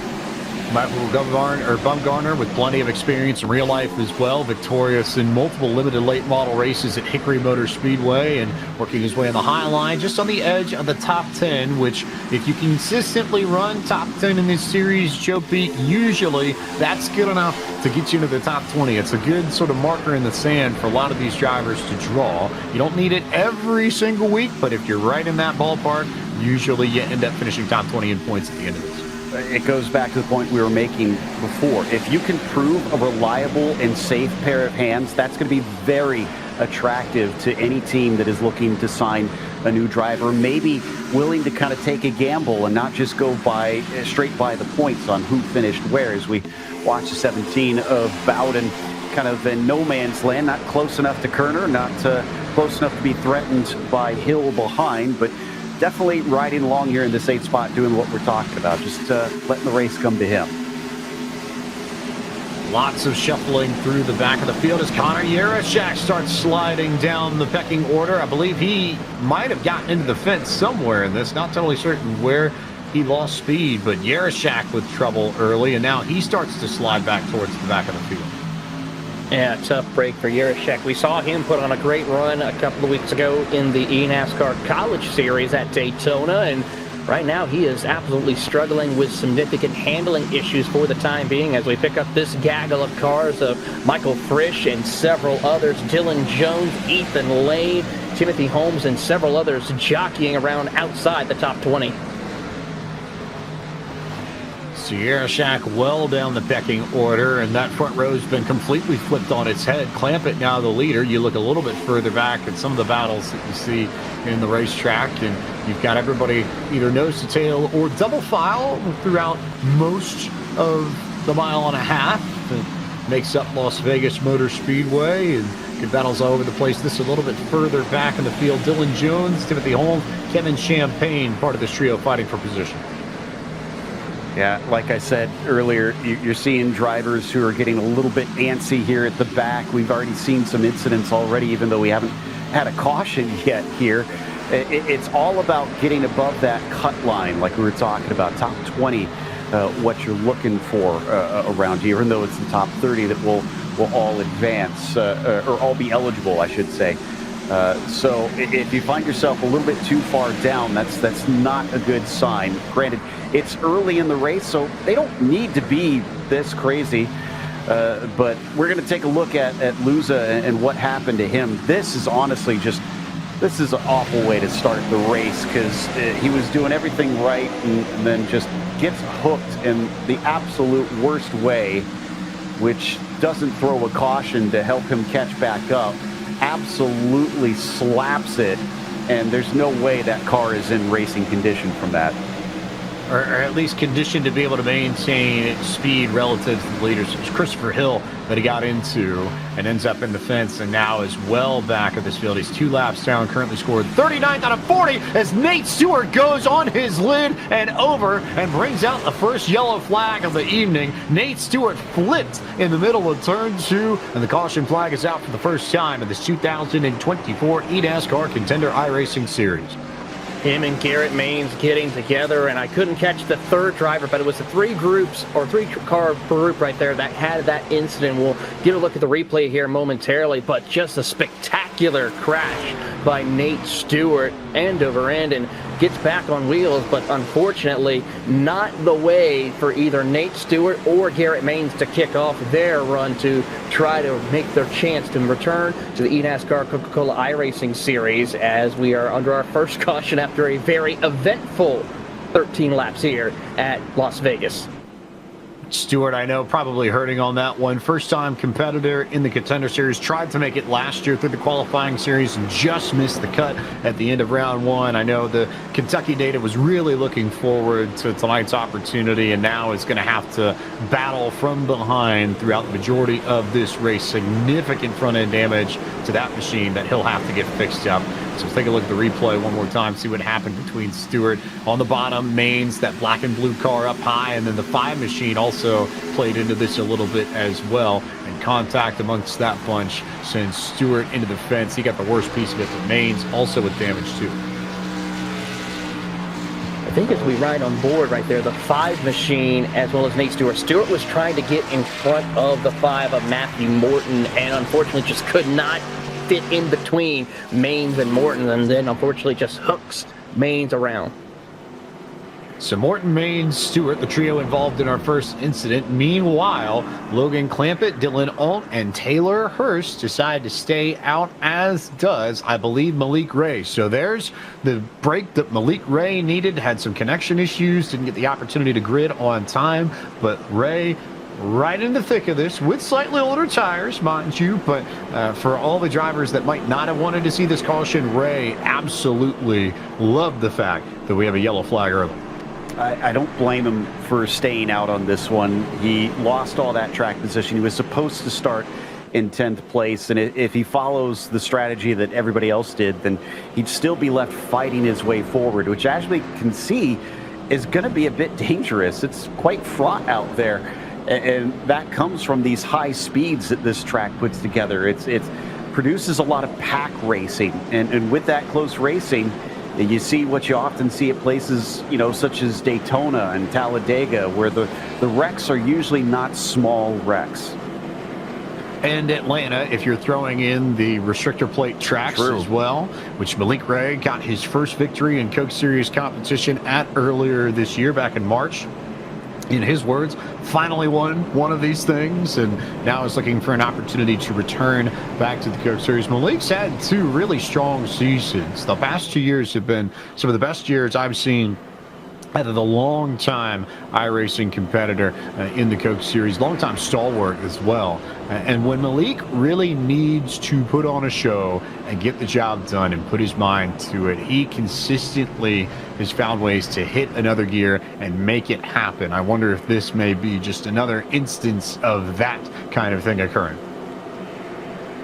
If you want more information on the world of eNASCAR, scan the QR code on the lower right-hand portion of your screen and sign up for more information today, courtesy of iRacing, the official simulation partner of eNASCAR.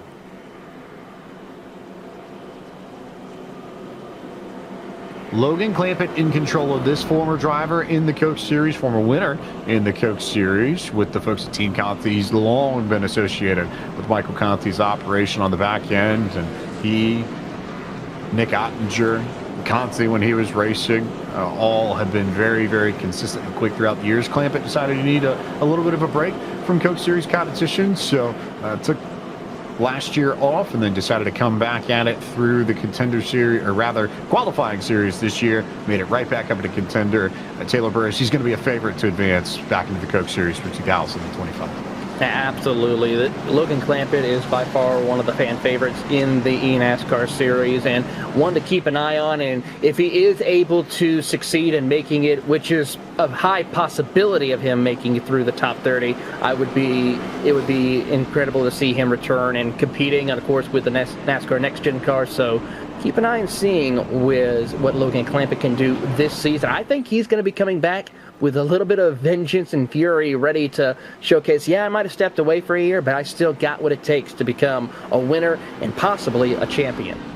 So Clampett, Hurst, and Ray, all four drivers with prior Coke Series experience, all four drivers stayed out. Everybody else in this field took 4 tires. So the charge may begin with Wyatt Tinsley, winner at Daytona in the Coke Series to open up this year. Brian Mercurio, former Coke Series driver, trying to make it back in. And Eddie Kerner, who's had a few cracks in this Contender Series and has not broken through to the Coke Series yet, but will look to do so representing the Chicagoland area. Clampett to lead us back to green on lap 16 of 100 here at Las Vegas. He stands on the gas pedal. We're back racing. Good news for Clampett. There's no Steven Wilson here that he has to worry about, but definitely some hungry drivers around him. And look at him just fanning out here. You can take a number of lines through this corner. As even 3 wide back there, it's hard to say who is going to come out ahead, especially with everything so packed up. You have to have your wits about you in these restart situations. Look at Wyatt Tinsley on the fresh rubber. The Kansas City Pioneers driver for this past season in the Coke Series rockets right to the front. I know Sam and the folks at KCP are watching this and cheering their driver on eagerly as Tinsley, the first driver on fresh tires, rockets straight to the race lead, trying to begin this Contender Series the same way he began the Coke Series season, winning the season opening race. He gets a great run. A couple of other drivers who are also on the move, Briar LaPrade and Colin Bowden also, as they will snake their way past Logan Clampett once again, dropping Logan outside of the top 5 as they come off of turn number 4. Single file though for your top 5, but look at this gaggle of cars, 3 wide, several rows deep as they head off into turn 1, almost going to go 4 wide as they come through the middle of turn 1 and 2. Everybody trying to work their way around the drivers who decided to stay out. They are falling through the field quickly. Meanwhile, some of these fresh tire drivers are working their way towards the front and running as high up in the field as they have all night. Eddie Kerner has made it to second. Mercurio's up to third. Colin Bowden and Briar LaPrade. Blaze Crawford now up towards the front of this field. There's Blake McCandless there trying to work his way around Dylan Alt, one of the drivers that stayed on old tires and has started to slide backwards. Yeah, I was watching Blaze Crawford on this restart. He was one of those that went 4 wide as we got a car sideways. The 58 turns one of his competitors. Everybody scatters. Wow, some big escapes across the apron. And fantastic work by about 5 or 6 of our competitors to manage to avoid that wreck down low. Michael P. Frisch and Malik Ray were the 2 that made contact to start that and somehow managed to not involve more cars than they did. It's, I think, honestly, a little bit of a miracle that about 3 or 4 really got the worst end of that. But Ray was involved, Frisch was involved, Cody Bias got some damage, Matt Busha, or rather no, Agnell Phillip with heavy front end damage to his machine, and then the 03 machine was the other car involved in the incident belonging to Dylan Jones. Who's looking at the replay? Taylor Burris, we'll see what happens. Yeah, as we take a look at the replay right there, you see Malik Ray on the bottom, Michael P. Frisch on the top side. Just a little bit of a shove right there on the outside from the 05, and then just the chaos ensues. How about several drivers just going right to that inside wall? But a tough break for Frisch and Malik Ray, both of them on pit road, trying to repair the damage that they had as we go on board here. There you see Blake McCandless as he tries to snake his way across and easily avoids it, as he is able to continue on his way. But a tough break for several heavy hitters here as they have to come down pit road and repair those damages. But what a yo-yo of a start for Malik Ray. You end up not being able to agree with everybody else. You get the early yellow to get the track position you need, and then you fall right back in, and all of a sudden you're in trouble again, and now down on pit road trying to work on a car that has significant damage on both the front and rear end. And again, it's going to have to fall into that group of battling back from the back to the front. In the meantime, though, worth noting here that we have 23 cars that have not incurred some form of crazy damage, plus a few handful behind it, but it's the top 23 right now that are cleaned and in good shape. And while we have a moment, we've got Blake McCandless with us, and Blake, sort of an eye on the storm moment to get down south and get down to the apron and avoid that, perhaps, maybe?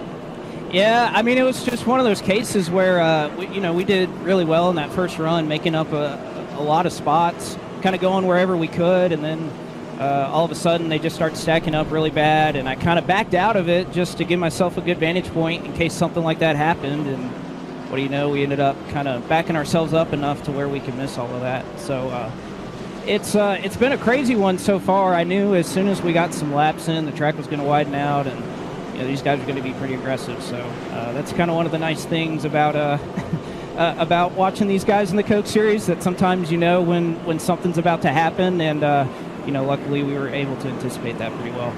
So you get stacked up behind some of the cars that decided to stay out. Have you learned anything in particular over the first 20 laps that stood out to you?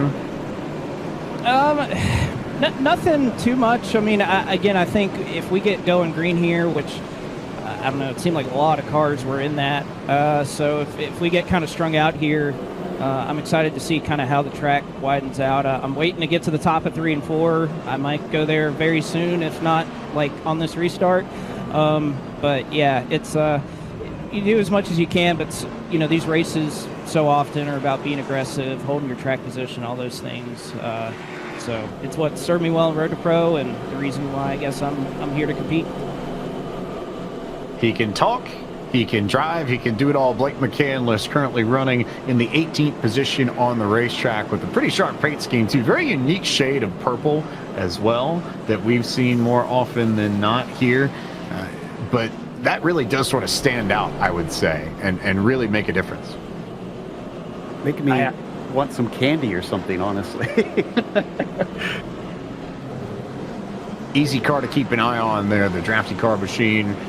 Just on the edge of the top 20 as we go double file and get set for the restart that will come on lap 25, I suppose, with the math here as they cross the stripe now. As there, the lap counter will tick over, and we move to 24. So 25 and 100, a quarter of the way through proceedings in tonight's opening race for the eNASCAR Contender iRacing Series at Las Vegas. Tinsley, Kerner, Mercurio, Bowden, Blaze, Crawford, your top 5. Then LaPrade, Busa, Quentin Warman, Michael Bumgarner, and Christopher Hill, your top 10. And of that bunch, a neat little mix. You've got drivers like Tinsley and Mercurio and Bowden that have former experience in the Coke Series, Brad as well. You've got drivers who have been around in the Contender Series that have tried their hand, like Crawford and Christopher Hill. And then you got some new names on the way up, like Quentin Warman and Michael Bumgarner, who are making their first attempts at the Contender Series this year. So an interesting mix of people, and that's part of the fun of the series, Joe, is that you sort of get different points converging on one another when it comes to drivers and their trajectories. Exactly. People go in different directions on this one. Some of them will manage to find themselves back in, but let's watch to see if we get some running on this restart. It's been a bit of a slow start to this race, unfortunately. Cars there, double file, nose to tail, ready to go as we get set to go back green flag racing. Wyatt Tinsley had that great jump on the fresh tires. He and Eddie Kerner will lead this field back to green. All Norris Force front row as Tinsley gets a great jump there to clear the rest of the field by maybe a car length or two. And Kerner will be left to fight for second with Brian Mercurio. Side by side, 2x2 from second on back, as here we see Blaze Crawford gets a great run off turn number 2 as he will try and get around Colin Bowden for that 4th position. Then you see Busa trying to follow suit along with the 97 machine of Michael Bumgarner. And then how about Quentin Warman, young driver out of the Ryco Performance Group, 15 years of age, and been looking pretty strong here in running the B cars or the Xfinity cars in the official series, and has been one to watch all season long, and he is definitely showcasing his talents here in the early stages. Warman trying to work to the high side, and Matt Busa. We go on board with the Naperville, Illinois native. Raced for Kevin Harvick Inc. in the Coke Series this past year. Former playoff driver in the Coke Series. Plenty of experience there. Trying to get it done in the Xfinity machine this time around. Down on the inside line. But with those cars in the high line, you get that great run out of turn 4. And it's so easy to pass people down the front straight here, Joe. Yeah, like I said, the cars like to get loose, especially off the exit of the corner. So the high line probably will give a much better shot, a much more stable car to get that throttle down. And this looked like a better start in general, honestly, throughout the field. I saw some 3 wide, but for the most part, it stayed 2 wide, which is a lot more manageable here, even though 3 wide is definitely possible. So I think we're seeing good signs. Just a double file a little bit further back. We talked about Blake McCandless a little bit ago, up to 15th there, trying to figure out whether or not he needs to defend from Alexander Russell down low, or if he can arc it in a little bit. Look at who's outside, old 4-time Ray Alfalla, who raced his way back into the Coke Series and is back in the Contender Series like he was not too long ago, to try and fight his way back up into the Coke Series. But pretty neat when you're sharing the track with the most accomplished driver in the history of eNASCAR.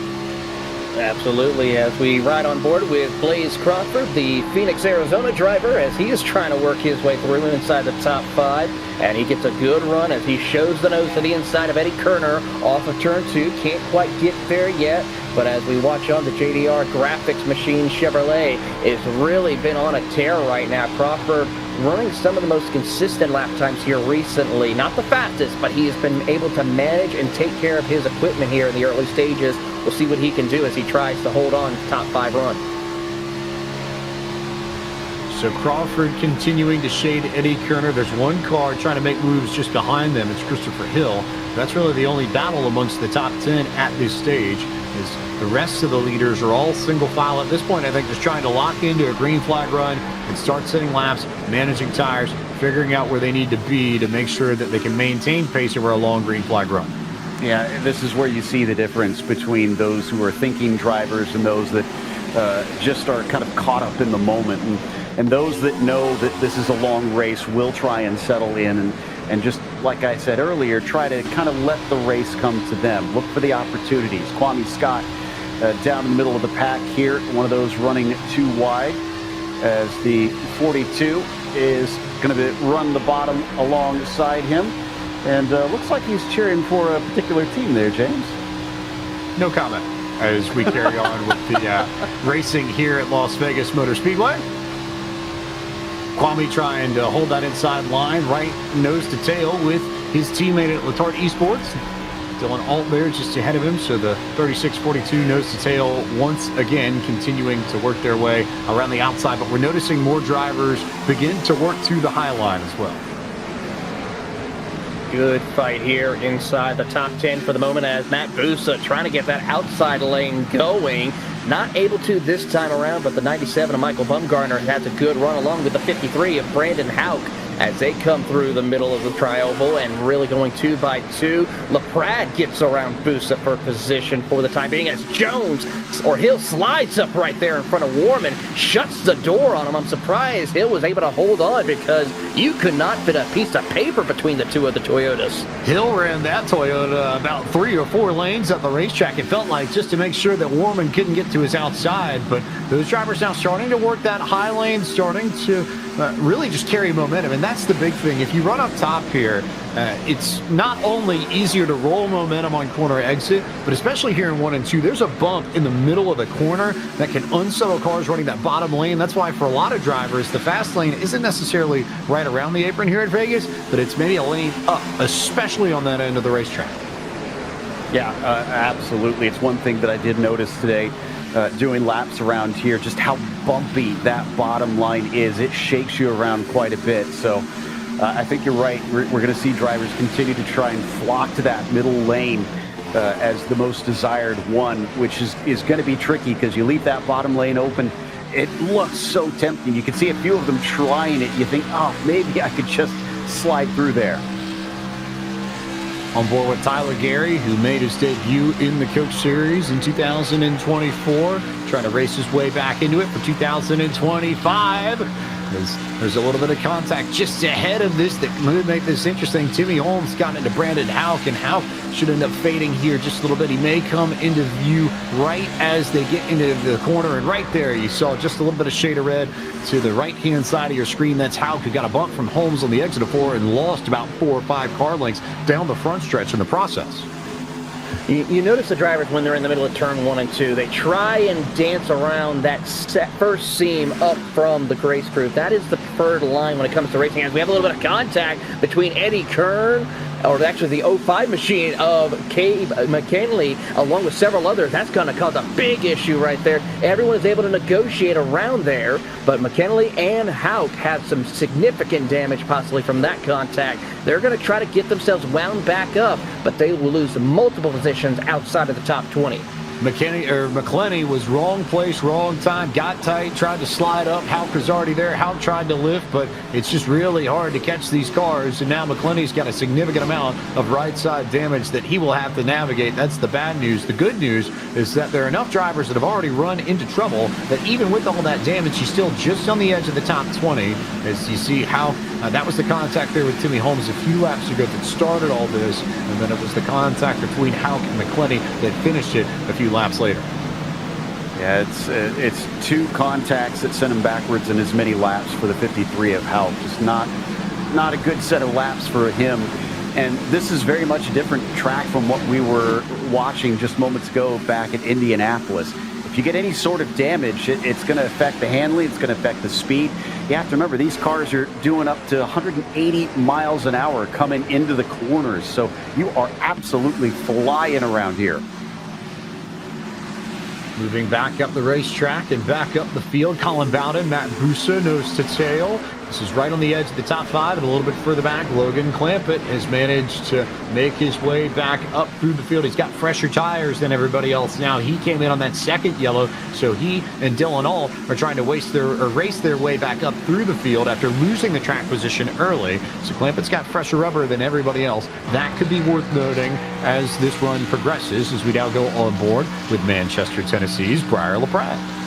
And LaPratt has been a little bit smooth and consistent right now inside that top 10. He's been trying to run a little bit higher in the middle of turn 3 and 4, as we see right now. He'll try to get right up against the outside wall, see if he can build a little momentum, save a little bit on the tires as well. But he is going to be able to hold off the driver of none other than Logan Clampett for the time being because of that outside momentum. You can run up against the wall, but you got to have the right setup to do that here. As we see a little bit of further ahead, Busa trying to do the same thing in 1 and 2, and then as we see behind us, a couple of other drivers trying to run that outside line right up against the wall.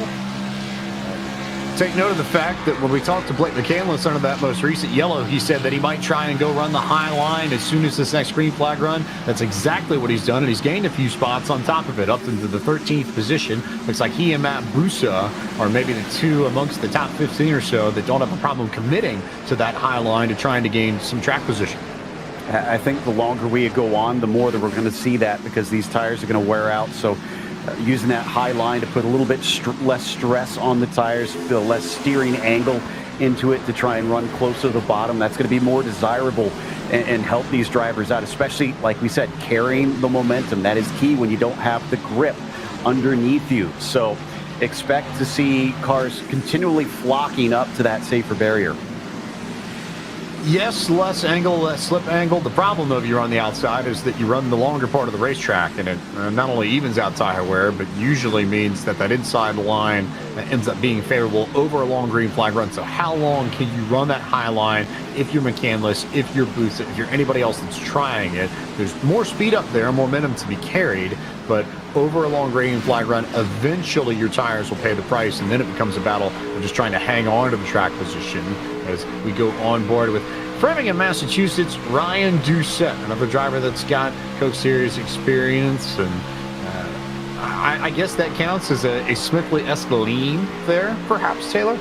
Oh, yeah, he's got the lean going. He's going to try to see that. And, of course, if you do lean into the corner, it actually does help your driving. We've seen it time and time again, whether it be eNASCAR Coke drivers, the NASCAR drivers we see do it when we had, of course, the virtual races here a couple of years ago. So it always seems to work out, and Ryan is trying to hold on to as best he can. Look at him just sawing at the wheel in the middle of turn 3 and 4. Had to gather it back up, but is able to hold on.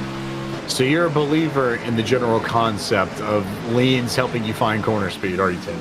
Exactly. I have to say I have had people look at me kind of funny when I'm leaning in there as we are under caution once again. Oh, big one up there. Big wreck in the back. Michael Venable and Alexander Russell are the two cars that have come together to bring out the yellow flag, I believe for the third time on lap 45 of 100.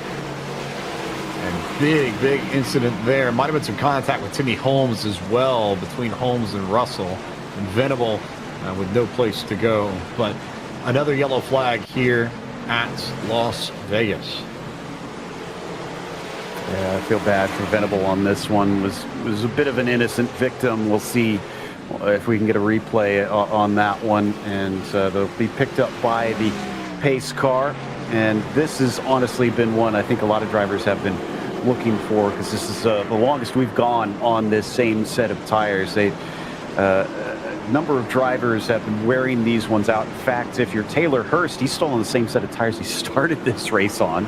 But that I've been kind of watching him, because I think Taylor is going to be in a good position come the end of the race because of the fact that he's going to save himself a step compared to everybody else. And if we get a late race caution for whatever reason, that's going to be very interesting to watch. If it plays out perfectly for Hurst, he'll get a late yellow and have fresher tires than everybody and might be able to just rip the fence and gain track position. So here's a look at the incident between Venable and Holmes and Alexander Russell. There's Russell who gets turned, and then Holmes, or rather Venable, absolutely nowhere to go. Yeah, tough break here as we get another look at it. There you see the 23, and then Venable just unfortunate. The Nexus driver was trying to work his way up through the field, but unfortunately, I think it's safe to say that will put him out of contention of a strong finish here tonight. That is true, but we've already had so many drivers end up in trouble. Cody Bias and Malik Ray have already pulled it behind the wall. They're done for the evening. But Zwack is down multiple laps. Maines, Frisch, Dalton England has had trouble. Colin Keister's a lap down. And now Venable and Russell likely stand to go multiple laps down as well to try and get their cars fixed. So if you wreck, it might not be an absolute end of things. And for some of these drivers towards the back of the field, I'm just going to watch them very closely, because I do think if ever there's a race to where you can battle back from adversity and damage and get it fixed on pit road, Cade McClenney, I think, is a perfect example where I don't think the car's particularly all that hurt just off of the way he bounced off the fence before. And I think there's an opportunity for somebody like McClenney to gain some of these spots back and make this a not so bad points night after all. Yeah, I think you bring up a good point, because it does seem like attrition's been quite high since the early laps of this race. We right now have 31 cars I'm seeing still on the lead lap. Some of them are trying to get some more repairs done here, since we've got a longer lap than what we saw at Indianapolis earlier on tonight. They've got more chances to sit there and get those repairs done. But yeah, if you can keep riding around and then stay out of trouble for the remainder, I mean, if it continues on the trend that it's going, you could be looking at 23rd, 24th position at the end of the night, as opposed to a last place. Just looking at this and trying to eyeball this as best I can, I believe it is 23 3 cars that have not been involved in some sort of major incident of the 40 that we started with, and then a handful of the other 17 that got some minor damage. But everybody from 28th on back is down on pit road trying to continuously fix damage. So at minimum, 27th, where McClenny is right now, is about that sort of line as to where the beat-up cars are and the halfway decent cars are. We will be back with action in the eNASCAR College iRacing Series on October 29th, third race of that season, featuring the vehicles of the NASCAR Xfinity Series from Kansas Speedway. They'll be in action once again. The time attack begins 1 week from tonight, October 15th. We'll run through the 24th of October, and then the main race you'll see broadcast here on the eNASCAR.com/live portal and the iRacing and NASCAR Twitch channels. So lots of action to come your way from Kansas. That should be a fabulous race. It's an unbelievably fun racetrack. Had the opportunity to run it a little bit in NIS a few weeks ago and really did enjoy my opportunities to wheel around Kansas. Should put on a really, really good show in the vehicles of the NASCAR Xfinity Series. As it stands, Tinsley, Mercurio, Kerner, Crawford, Bowden, your top 5. Busa, LaPrade, Clampett, Alt, and Gary, your top 10. A lot of experienced seasoned drivers in there, but Quentin Warman and Michael Bumgarner, arguably the greenest of the bunch, near the front of the field. Nice runs for them so far. Warman's been near the top 10 all night, currently sits in 11th. Bumgarner just behind him in 13th. So we look at new names, we look at drivers who haven't had the opportunity to make a name for themselves yet in the qualifying or contender series throughout multiple seasons. Those two are the standouts amongst the new drivers. As we approach the halfway point, we'll get the restart here right at halfway, lap 50 of 100. Wyatt Tinsley, representing the Kansas City Pioneers, will lead us back to green flag racing. Pace car makes that hard left-hand dive down to pit road. Wyatt Tinsley in control of this race. He goes back onto the gas pedal. We're back to green flag racing at Las Vegas, and a great jump for Tinsley and maybe Kerner as well. And look at Briar LaPrade to the inside of Matt Busa looking up high. Almost got a bit of 4 wide there coming into turn 1. Then they thought better of it, but we're 3 wide, almost 3 deep for a brief moment coming through 1 and 2. Drivers eager to try and get track position while the tires are still fresh. 3 wide here, just a little bit back beyond the top 5, and 1 car up on the high line. Blake McCandless again trying to gain some track position by rolling momentum on corner exit on that high side. Meanwhile, Dylan, Alt, Cullen, Bowden, Blaze Crawford all in the mix. Quentin Warman's been able to gain a few spots as 1 car goes to the inside. It's Dylan Jones who got sent way down to the bottom and is going to lose a tremendous amount of track position as this battle continues to rage right at the edge of the top 10. And as they work their way through, there you see Blake McCandless going right up to the top side. How about Clampett trying to throw the block to keep him from gaining momentum, and he will stop that momentum for a brief moment as he will slot back in behind. But look at this gaggle of cars. Warman now has broken up through the field a little bit, and he has now moved up to P7. You ride on board with Logan Clampett as he is trying to work his way through the gauntlet as they come through the middle of turn 1 and 2. Down the back straightaway, he gets a good tow from Blaze Crawford as they try to work their way through. He'll then stay middle to upper groove at the moment with those fresher tires, seeing what he can do as he tries to pick which lane is the best one to make his run towards the front. It should take a few laps for these lanes to settle out and for these drivers to figure out where they want to be, where they don't want to be, where is the right place to be ultimately at the end of all this. Traditionally, it's been just a lane off the top where Clampett runs now. You see Quentin Warman on the bottom trying to gain positions. That may work for a few laps, but at some point, Joe, I think he'll have to get back up into that second lane in 1 and 2 because the bumps just become too pronounced, especially once you lose a little bit of grip on these tires and they start to wear off. I agree. He's going to want to try and find some space here at some point, but there's really no room at the end. I mean, look at that. The cars are nose to tail just to the high side of him and not allowing him any escape, although just behind, it's like one of them ducking down low. I think that is Blaze Crawford, maybe giving a try at the bottom lane, tested it out, seeing how it feels on this new set of tires. Oh, things getting a little dicey there, and the 42 has to get out of it. Dylan Alt made some contact with Quentin Warman there for a brief moment. We talk about a way to search your position in line and make sure you lock down the track position you have. How about throwing your hits out, making sure that you get that rear bumper wide to get the track position. Warman gets up into Dylan Alt just a hair, but maintains a position in line here just on the edge of the top 5 in pit. So a great restart for Warman, who now is going to look for that high line to see if he can get a spot from Colin Bowden, but Blaze Crawford will take advantage of the space open up down low.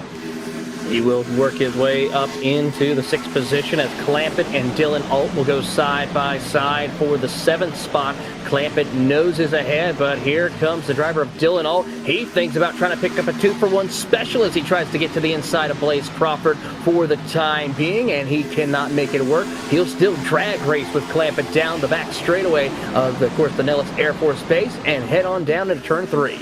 Alt had a good run through the entry of the corner, had to check up not to run over Crawford. Meanwhile, Clampett, yet again, high line with all that speed coming out of turn 4. You can make something happen on that high line if you get a good run on corner exit, and he'll slide all the way up there. Meanwhile, trouble for Ray Alfala a little bit further back. I think he got the fence on the exit of 4 and lost about 10 to 15 spots in the process. The yellow flag now onto the racetrack. Big wreck over in turn 2. Looks like Matthew Morton and I believe Kwame Scott were the ones involved in that incident there to cause the caution. But one thing I did notice with Ray Alfala briefly, Michael Bumgardner got a little bit loose off turn number 4 and just caused a massive checkup. And unfortunately for Ray Alfala, had nowhere to go. That put him up into the wall, reasoning for him to fall back to 23rd after being inside the top 15.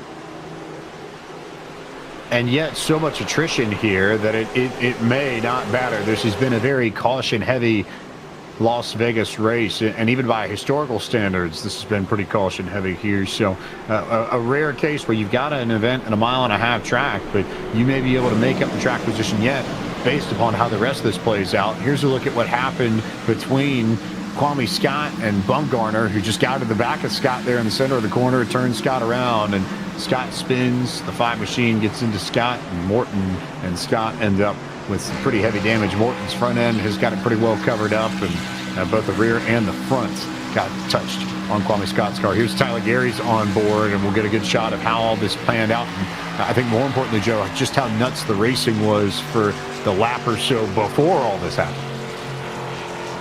Looks like maybe we got the wrong onboard there. Yeah, I wouldn't be surprised if Morton feels a little salty about this one because he was just kind of in the wrong place at the wrong time. And he's going to come in and get that repaired as the number of damaged cars just continues to stack up. Let's see how many we still have on the lead lap at this stage. I think actually, surprisingly, we're still at 31.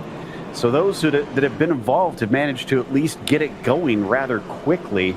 It's just it's becoming quite the garage of cars that are just bent out of shape. And like I said earlier, you really don't want that at this track. It's becoming fewer and fewer that have a pristine enough car that have a shot at trying to charge up to the front. So there's a point there.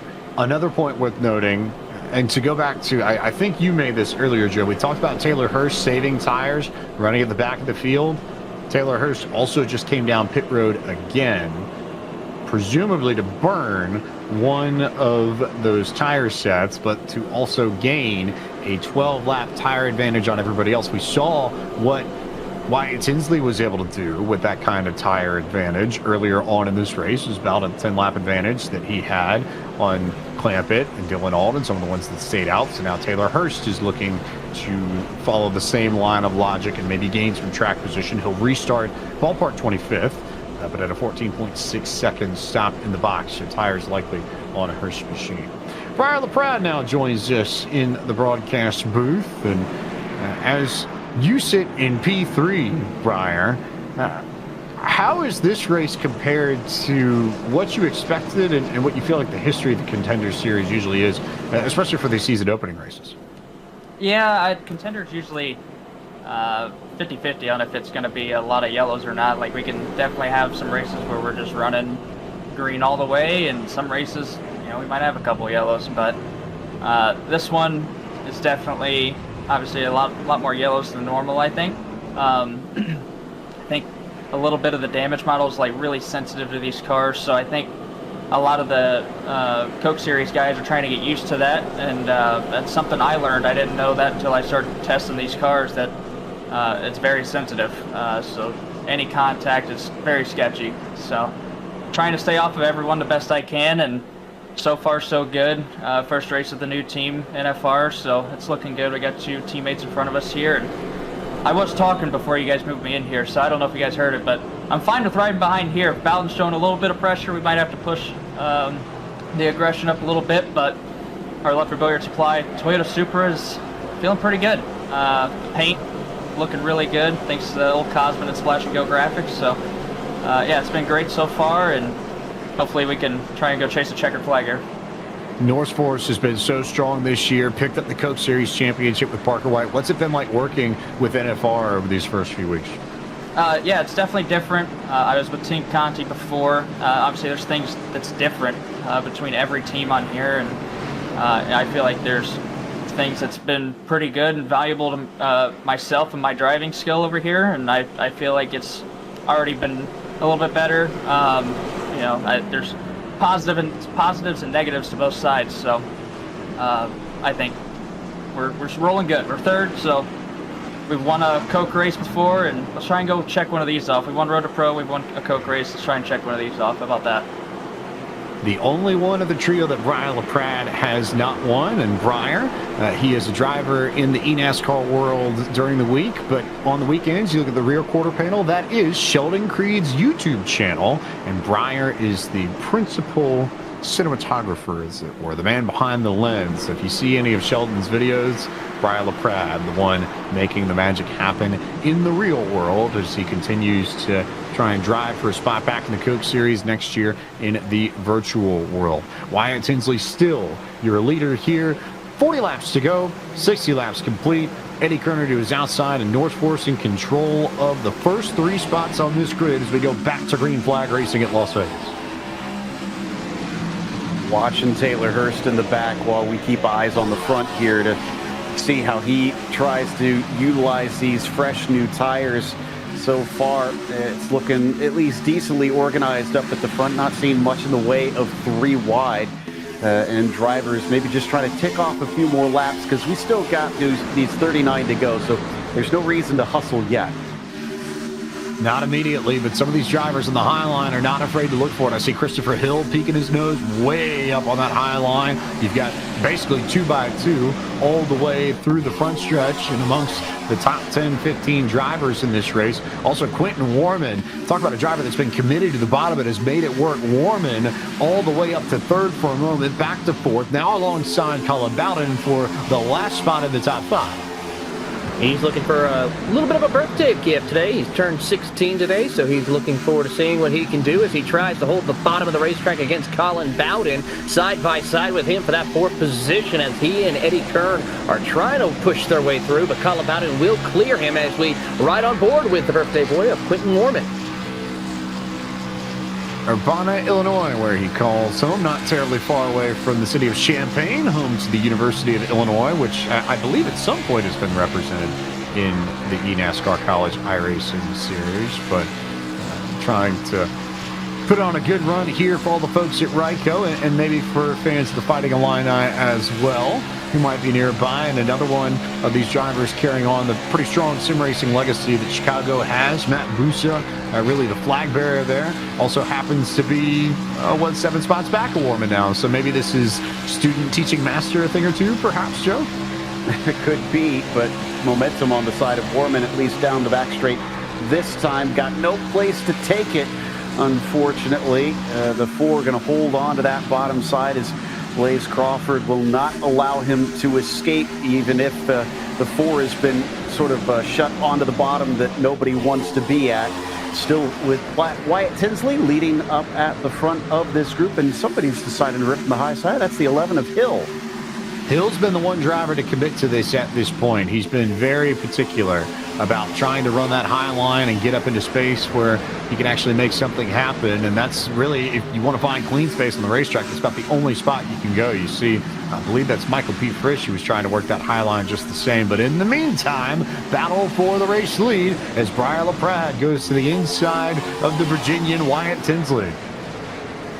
Great fight here as we see that number 19 of Briar LaPrade get a good run, but Wyatt Tinsley just powers his way with that outside momentum in order to maintain the race lead. Here comes Eddie Kerner to the inside, trying to show the nose to that 19 Toyota Supra. Could not make it work. And how about Chris Hill, the only one up there on the outside lane through the middle of turn 3 and 4. Oh, by the way, Joe Peak, you called it earlier, the black and yellow machine that's popped up there on the inside. Taylor Hurst with the fresh tires. He's got over 10 lap fresher tires than everyone else in the top 20, and he's already made his way up into the top 5. Yeah, it's been an impressive charge because he wasn't passing a whole lot of people at first, so I thought, oh, maybe it isn't working out. Now he's really coming to 4th. I mean, look at this. He's up to 4th now, just behind these drivers, and he's going to look down the inside of Kerner as well. The 98 can not do a whole lot, even with the higher line in comparison.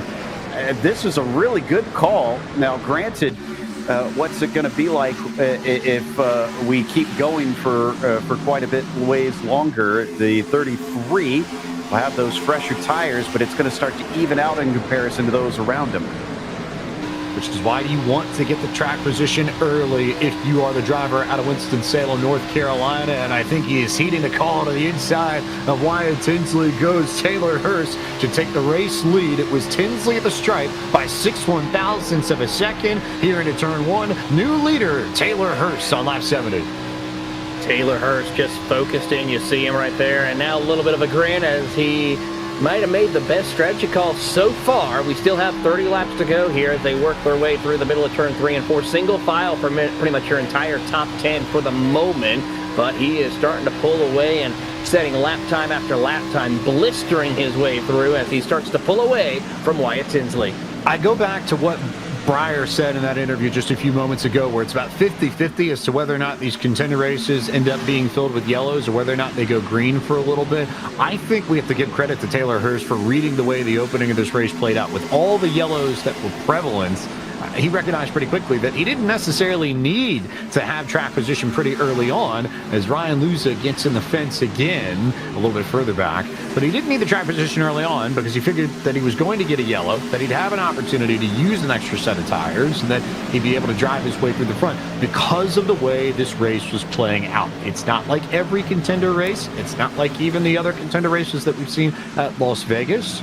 But reading the situation and adapting your strategy accordingly has paid dividends for Hurst, and he will have track position as we keep an eye on Ryan Luza a little bit further back. Remember, this is the driver early in the race that pancakes the right-hand side on 1 and 2, and yet he's running 20th right now. He's on the lead lap. He's not doing too shabby. In fact, the right-hand side of the car doesn't look too bad. So he's making up for what was kind of bad luck on his side and is trying to stick with it like we were talking about earlier. Just try and ride the race out, see what you can get out of it, even if it isn't a win. And like we've said at multiple points tonight already, Taylor, that because this race has been so attrition-filled, even though Luza ended up in trouble very early on, the opportunity is there to try and battle back and gain some track position, and most importantly, some valuable points that could make the difference at Texas on November 19th as we ride on board with Wilmington, North Carolina's Ethan Lane. Ethan Lane, part of the premier setup house team as they are working his way through a tough break. Right now, he's trying to find his way up through the field as he sits just outside the top 20. As he's trying to work his way, he's one of the few other drivers inside this group to take the outside line, trying to follow Luza as he's trying to keep pace with him, along with Dylan Jones, who's also had a little bit of a egregious night, but due to the fact of other drivers having other mistakes or being out of the race, Jones able to maintain a lead lap run and inside the top 20. Ethan Lane riding just behind Dylan Jones, then Luza, then James Wenzel, another car that ended up in trouble early and has fought his way back. And then you've got Bumgarner and Blake McCandless just ahead of them. You see that sort of pocket of blue and of purple on the right-hand side of your screen. And then it starts to get single file, and that's where things begin to change a little bit. Here's the battle for third between LaPrade, Kerner, Colin Bowden, Quentin Warman, Logan Clampett, all in line right there. Tell you what, up ahead of him, though, it's up to 1.2 seconds to Hurst. He's running away on these fresh tires. really just thriving on his pit call. We'll see if that makes the difference when we get to the end, as LaPrade being chased by Kerner now coming out of turn 4. We check back in with the mid-pack as well. Still a lot of side-by-side racing down here. Drivers trying to get up to those top 20, top 10, maybe to get as good a points as they can to kick this all off. Things spreading out, especially here in this battle for 11th. I mean, every lane just about there in the middle of the corner, and then they all fan up into single file right up on the fence in the back straight. But you've got Timmy Holmes there, Matt Busa is there, Mercurio is there, Dylan Alt is there, McCandless is there, Bumgarner and Wenzel all in this pack. This is basically 11th all the way back to 17th, just about nose to tail, Taylor. Yeah, really good fight, as here comes Dylan Alt to the inside of the 6 of Timothy Holmes. He will complete the pass, tries to see if he can get the 2-for-1 special on Matt Busa, as Blake McCandless tries to snake his way through. He will now get tucked up behind Dylan Alt, and that's Sunoco Latar Esports Chevrolet, as the drafty car going to try to see if he can draft up and move his way through the field, as there we go on board with him as he tries to work his way around Timmy Holmes in the number 6.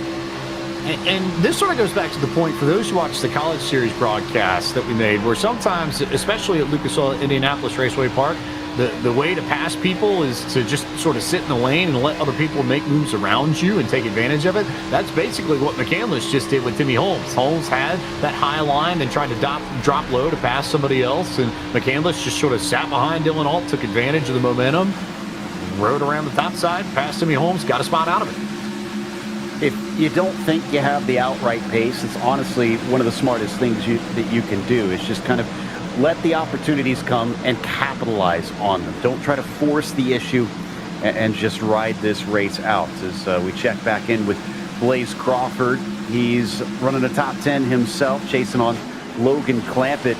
It's been a steady slog for Logan to get back to where he was early on in this race. We're going to go 3 wide in the mid-pack now.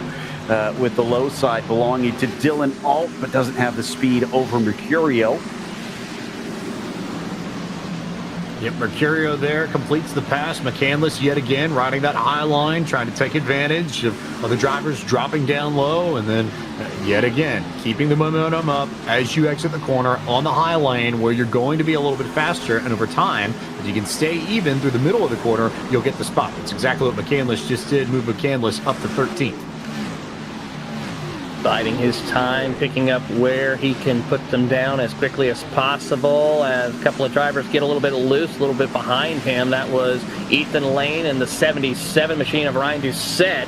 They got a little contact. Doucette got squirrely, gathered it back up. Lane gave him a little bit of breathing room to gather it back up and continue on his way as we watch those two battle for the position of 19th. They work their way down, and a little bit further back you see another jackal of cars jockeying for position. This is, of course, Brandon Hauk and a couple of others. McClenley, the 91 machine of Kevin Champagne, and of course a couple of other drivers who have been lapped down or had to deal with issues during the early section of the race. Remember, it was right here on the exit of turn 4 that it was Hauk and McClenley that got into each other, and both really significantly altered their days. They're still trying to fight back and gain some of this track position. The problem is that outside of the vehicles that have already wrecked in this race, they haven't been able to get too many spots back, and they've been sort of stuck in position as they try and work their way back up this field. On board with Agnell Phillip, who got some pretty heavy damage to start this race, but has done a nice job of making the best of the circumstances, as the Brooklyn, New York native runs in the 27th position. And again, this is about chipping off points and points racing as best as you can. Yeah, gave us a little bit of a wave right there as he's running a little bit of a throwback paint scheme to Dale Earnhardt Jr.'s AMP Energy colors right there. Of course, we saw also on social media Jeremy Clements also running a similar paint scheme in the NASCAR Xfinity Series here coming up as well. So kind of cool to see that a little bit of consistency happening here as we pick up Colin Bowden trying to hold off Tyler Gary in the field. Gary's done a nice job of working his way back up through this field. Haven't talked about him too much in the middle portion of this race, but 25-9 is where Gary comes from. Started in the 25th spot, currently running in the 9th spot, and trying to work over Bowden for the 8th position. Next up the road would be Quentin Warman. Sounds like we got a replay to show one of those cars brushing up against the wall a little bit. This is happening as we reach about 15 laps to go now. 17 just flirting with the outside quite a bit, and then on the exit when you don't give yourself enough space. Whoa, the 44 helping with that as well. Nice job, everybody all around, to keep that from becoming a worse situation. We were kind of watching McCandless. He's still sitting in 12th, but with opportunities ahead of him. And as we're seeing, I think we are getting some lapped cars and things that are getting involved now that we're getting a long green flag run. I feel like we can call that almost clear. Not outright clear, but almost clear there. The unfortunate thing for Bowden is that he got the worst end of it between he and Logan Clampett. Clampett up in 5th, Bowden in 8th as we look a little bit further back again at this pack that has been so active over the course of this evening. Bowden, Busa, Christopher Hill on the inside running towards the bottom. Hill's basically spent the entire race running where the rest of the field has it. He was up high when they were down low, and now he's gone down to the bottom when everybody else has shuffled a little bit higher than I think even I anticipated at points throughout this race. And some of them are just inches away from that outside wall here. I mean, we watch it right there as Tyler Gary, Blake McCandless try to continue to run the outside lane. Dylan Alt still trying to maintain that mid to bottom groove as best that he can. And there you go, seeing them go. And how about Colin Bowden? Just inches away from the wall as they come through the apex of turn 3 and 4 as they come off there. And so far, Tyler Gary gets around Dylan Alt for position. That is for the 11th spot. McCandless trying to follow through to see if they can have a shot of a top 10 finish here before this is all said and done. Oh, look at McCandless go through the center of this to try and go 3 wide. Is that going to work off the exit of turn 2? They stay off of each other for the moment, but that's the first big call. And then McCandless decides to get back in line behind Gary entering turn 3. But that almost got really, really entertaining. But it's part of the challenge, I would say, here more than anything else, is that if you got somebody running basically equal lap times to you on that high line, it's hard to pass them in your best shot. And I think this is what Blake is trying to do here, is to just ride up on that high line, continue to work where you know your car can do something, and just make sure that you lock down as many positions as you can. And as people try and get aggressive and greedy and go down low, you pick them off from the high line and take advantage of the track position. Yeah, exactly. You got a bit of an ebb and a flow because of the differences between those lines. But now we're starting to see extremes. Cars all the way down at the bottom and cars all the way up against the high side, and that makes complications when you exit the corner. Thankfully, everybody very heads up there in that situation. When you get 2 drivers doing extreme lines, and sometimes you can lose track of where that other car is, and that's where you get that contact coming off the exits. No sooner did I make the point about Blake than he decided to drop down low, and he immediately ceded the position to Dylan Alt. So he'll go back in line once again as we ride on board with Matt Busa one more time. He's the last driver in the top 10, trying to hold off Tyler Gary from underneath. So Gary's there on the bottom, and then you've got Dylan Alt behind this group just ahead, and what you can see on your screen is Christopher Hill and Colin Bowden. Those are the 2 vehicles immediately ahead of Busa in 9th and 8th. Keeping an eye on a couple of things right now throughout the field as we see Matt Busa just being consistent, trying to be just patient, not push the envelope. He seems to be comfortable inside that top 10 as a couple of other drivers up ahead just riding that outside wall. The 20 of Wyatt Tinsley, one of them. He's fallen back to 3rd at the moment. Eddie Kern has moved up to P2, trying to hunt down Taylor Hurst, but it is not working out. I think it's safe to say Hurst, unless a caution were to come out, is safe to hold on to the race lead. He's kind of now tapered off to where everyone else is running around the same lap time, but he has such a big of a gap over Eddie Kerner. He is just has to just hit his marks, and he will be smooth sailing here as we watch Brian LaPrade go right back to the top. Tries to hold that outside line and try to see if he can hold off Logan Clampett for that 4th and 5th position. It's not really a battle between the front 2. It's a 2.5 second gap from Hurst to Kerner. Both of them will take the points here. Points above everything are what matter in this Contender Series. But the battles that you want to watch here, they start here in the 3rd spot with Tinsley and then LaPrade, Clampett, Blaze Crawford with a really consistent, solid run. Got up into the top 10 and the top 5 pretty early on and has just maintained the track position, and Quentin Warman, the birthday driver representing Ryko, with a fabulous start on debut in the Contender Series, in line for a top 10 if he can hang on over the last 5 laps here at Las Vegas. Yeah, not many laps left to go, and you got to say that the 33 of Taylor Hurst, he put it all on red here at Vegas, and he's got a 2.5-second lead. It has paid off just tremendously for him. I don't think there's catching him unless we get some sort of caution and a restart at this stage. He's on another planet right now. Played the tire strategy perfectly. He's had fresher tires than everybody else, and no one has had any answer for the Winston-Salem, North Carolina native. Started third, didn't hold the track position throughout the race, but in the second half of this, he got to the front, 25 laps ago, and just has not looked back since, and is in line to go to victory lane and get locked down racing another win. I saw Zach Novak in chat cheering on his teammate, trying to get him to victory lane through willpower, and Taylor Hurst has not needed much willpower. He's just needed the time and laps and ability to just click them off one by one by one. Further back, though, really good stuff here right around the 15th position. This is Mercurio, Timmy Holmes, Bumgarner, Doucette, Dylan Jones, and Ethan Lane all in a line. Big slide down to the bottom for Bumgarner to try to get around the 6 of Timmy Holmes for the moment. Holmes will power back through around the outside as they'll side by side for position. Doucette in the catbird seat along with Dylan Jones as they try to negotiate. But Bumgarner really trying to get that inside lane working as best he can as everyone else tries to go middle to top lane. And Bumgarner will try to clear Mercurio off turn 4.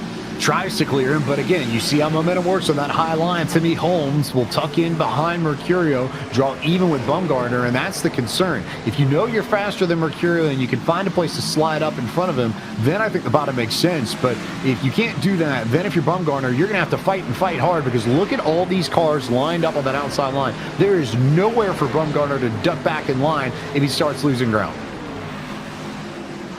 Honestly, I'm a little worried about some of these moves that I'm seeing in this group. It's kind of sketchy coming off the corners once again. And sounds like we'll be getting close to the white flag. Contact there. Bumgarner in the fence. 2 laps to go. They are completely door-to-door. Remind you that if we get a yellow flag before Hurst gets the white, that would set up a green-white checker, and I won't totally rule it out because they are all over each other here, right on the edge of the 15th position as we come towards the white flag. Here they come out of turn number 4, white flag in the air, and it is official. We have 1 lap to go, so it will go to the end here today as this group of drivers are just trying to make their way to the finish as quickly as possible. The 48 of Brad right in the middle makes contact with, of course, Wenzel and gathers it back up as he tries to fight Mercurio on the outside. Fighting for all the spots they can back here, but up at the front through 3 and 4, Taylor Hurst has been completely uncontested in the second half of this race, and Taylor Hurst with the tire strategy to beat them all and go to victory lane in round 1 of the 2024 eNASCAR Contender iRacing Series at Las Vegas.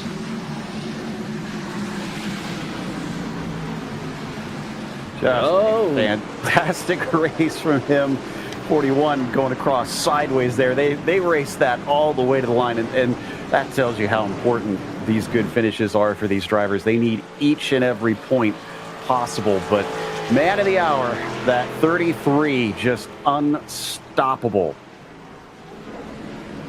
No one was catching the driver out of the Camel City. Winston-Salem, North Carolina's Taylor Hurst with a big run to kick off the 2024 eNASCAR Contender iRacing Series and get his run to try and get back into Coke Series contention on the right foot.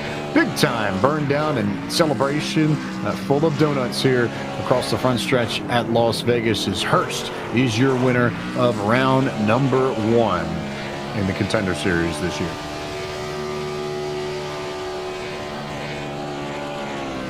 Pretty solid burnout there, too, to keep it straight. That's a bit Harvick-esque, I would say, Taylor. Absolutely. Great drive for him as he will burn it down here at Las Vegas. And, of course, we got to give you your full field rundown of tonight's race. A lot of movers and shakers as we take a look at the front of the field there, James. Taylor Hurst, Eddie Kerner, Wyatt Tinsley, your top three. We'll talk to them momentarily. Logan Clampett with a solid run to end up in fourth. Briar LaPrade was the driver that finished in the fifth position. In the sixth spot, it was Blaze Crawford. Quentin Warman on debut in the Contender Series with a fabulous run, comes home seventh. Dylan Alt was eighth for Nexus. Christopher Hill, the top Altus finisher at ninth. And Colin Bowden, representing RFK Racing, rounded out the top 10. Matt Busa finished in 11th. Blake McCandless wound up with 12th today, ahead of Tyler Carey in P13. Dylan Jones in 14th, followed by Timmy Holmes in 15th. And it was Brad Wright in the number 48 coming home in 16th position. Ethan Lane in 17th, and James Wenzel into the 18th spot. Ryan Doucette got himself back up into 19th in the end, and Mercurio rounds out our top 20. Tough break for drivers such as Michael Bumgarner, who was looking to have a promising run, will finish 21st. Brandon Houck, 22nd. Matthew Morton, 23rd. Ryan Luza, your pole sitter, recovers to a 24th after having issues in the opening laps. Kevin Champagne, 25th. Cade McClenley in 26th. Agno Phillips, Ray Alfala, Nate Stewart, and Colin Keister will be the first car one lap down in 30th. The rest of these drivers had trouble of some form. Connor Yarashak hit the fence early after qualifying so well, never found the speed again. Kwame Scott got into trouble, as did Michael Frisch. Garrett Maines had that big wreck with Nate Stewart early on in this race. Matthews whack, Michael Venable went around. Alexander Russell ended up at the fence in turn 2. Dalton England, Malik Ray, and Cody Byers rounding out your 40-car field as Dead Zone takes the final 2 spots in tonight's race. Round number 1 of 7 in the 2024 eNASCAR Contender iRacing Series. We turn our attention now to our race winner out of Winston-Salem, North Carolina, Taylor Hurst. And Taylor, this race was all about tire strategy for you. Where did you come up with the strategy that ultimately got you to the win? Well, that was on Logan Sheath. Shout out to him. Shout out to Robbie Variable for spotting the night. I've been teammates with Logan Sheath for 6 years. It was the first time he screwed me tonight. And I definitely questioned the call. The first run after we stayed out there, I was driving in 25th with one hand, pretty much as mad as you could be. And somehow it worked out. We didn't get a caution at the end. And I drove the tires off of it to get it to the front. I about blew a right rear at the end there. But yeah, shout out to Logan Sheets tonight. With the way this race played out, the yellows played into your favor. Was that strategy something that you and Logan and Robbie were considering from the start of this race? Or was it a case where as it progressed and as you saw it was sort of trending that way that you may have pivoted a little bit from your plan A to go to this plan? Yeah, I think he had it in the back of his mind from the start, looking at fall off and everything. A lot of fall off here in the first 10 or 15 laps. So it was definitely something that we thought of before, but it was like 10 or 12 laps on the tire, so it was kind of questionable. But like I said, I was questioning it myself after we stayed out. But yeah, it worked out. And then after you came down and you got the tires after everybody else had stayed out and you had that 10 lap or so advantage on everyone else, how nervous was that for you, knowing that you had probably about a 10 to 15 lap window to go up and get the track position, and then wherever you ended up was about where you're going to end up? Yeah, I knew how to get it done quick. The tires really plateau about 20 laps in or so. So I knew between a caution fall on and the fall off, I had to get it done quick. And like I said, I drove the tires off of it doing it. I just drove it in every corner and put it where there wasn't a car and went forward that way. So. Taylor Hurst also can confirm Zach Novak's been all over chat cheering you on. So you've had support left, right, and center from your family at Lockdown Racing. Congratulations on winning the first race of the 2024 eNASCAR Contender iRacing Series, and we look forward to seeing you next Tuesday night. Thank you, sir. And I just want to say shout out to Lockdown Racing. This has been a long time coming. I haven't won on the big stage since 2017. That's 8 years, 7 years, whatever. It's been a long time. It was a stressful day. I had computer issues early in the day. My backdrop it broke on me whenever I was setting it up today. And yeah, it's unreal to come out here and win tonight. So amongst the connections of places that get represented on this broadcast, we had Joe Peak in Middletown, Ohio. We had yours truly in Winston-Salem. We now turn to Chicago, Illinois' Eddie Kerner, who joins Joe Peak after finishing in second. Indeed. And Eddie, you were running up towards the front for a majority of this race, if not the entire race. At what point did you realize that Taylor Hurst was going to be a problem? Because he kind of came out of nowhere. Yeah, I was talking to my spotter, Jarrett, and we saw only one pit there because everyone was down only one set of tires. So 40 to go was way too many to risk it for us. There was no reason. And, kind of gambled and it paid off for him. But I felt we were P1 in the other class, and I was happy about that. Yeah, we were talking a little bit earlier tonight to second place at the college series, saying that points were, a big part of it. You got to be above the cut line here in the Contender series. Is that your main concern? Do you want these wins? It's just all about points, especially this year with it being top 30 make it. There's the majority of that race, it was all safe. There was no reason to risk anything. When probably 2 or 3 top 5 finishes lock you in, so we were just taking it easy and got the points we needed. So next one we go to is Homestead Miami Speedway, another 1.5 miles, or another one where you guys can spread out. Do you feel like the similarities are enough that you'll be just as strong there? Yeah, I feel like set up. Shout out to everyone at North Force for bringing a ripper, Jarrett, for putting a few thousand laps down over the week trying to figure out this new build.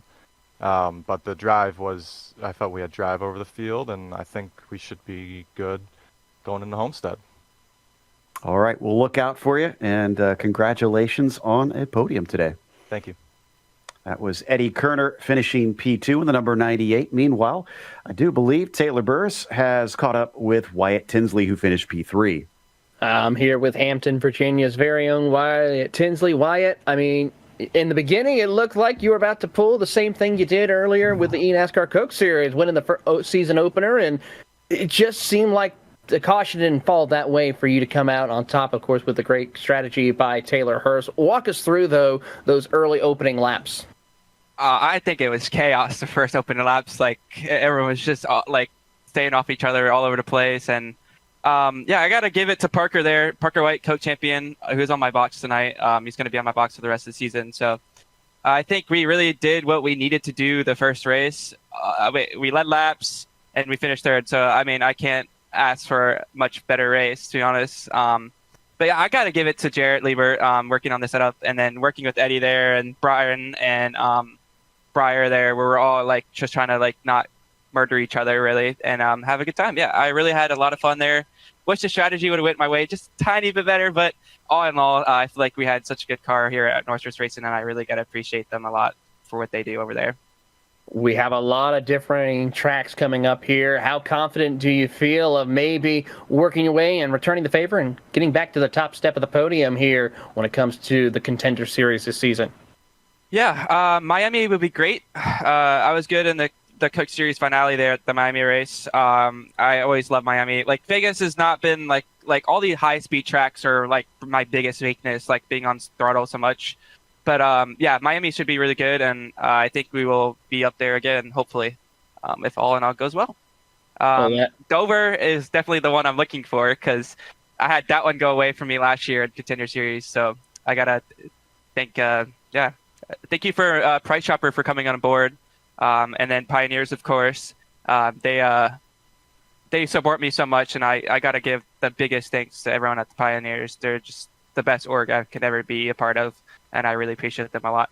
Also, got a big thanks to Jarrett again and North Source Racing, everyone working on the setup, Eddie. I know Zwack, Frisch, Alex, they didn't have good runs tonight, but it's such a good group of guys, and what we got going on at F4, I can't ask for much better, man. But yeah, thank y'all both for all three of y'all for commentating. I really appreciate it as well. Of course, that's Wyatt Tinsley coming home P3, and we'll look forward to seeing him at the next round here, James, as we get ready to wrap up here tonight's action. So after a long night of iRacing action, 3 hours worth of it, to be exact, we just clicked over the 3-hour mark, and the next race will be 1 week from tonight, 8:30 p.m. Eastern. Just the Contender Series on tap, but as a few of the drivers noted in those post-race interviews show, a very similar track to this. Homestead, Miami, and Las Vegas share a lot. They have a lot in common, and if you started off well and you have a good setup, you should expect to have some pace at Homestead, Miami, and if you didn't find it, you need to spend a lot of time over the next week tweaking your setups, because you could end up in a really big hole really quickly, and if you start off slow in the Contender Series, traditionally, it's been hard to dig out of that. Yeah, we talked about it at the top of the show, and it is interesting how from the overhead that doesn't look like it's a similar track, but absolutely shares a lot, so it should carry the momentum for those that started out well.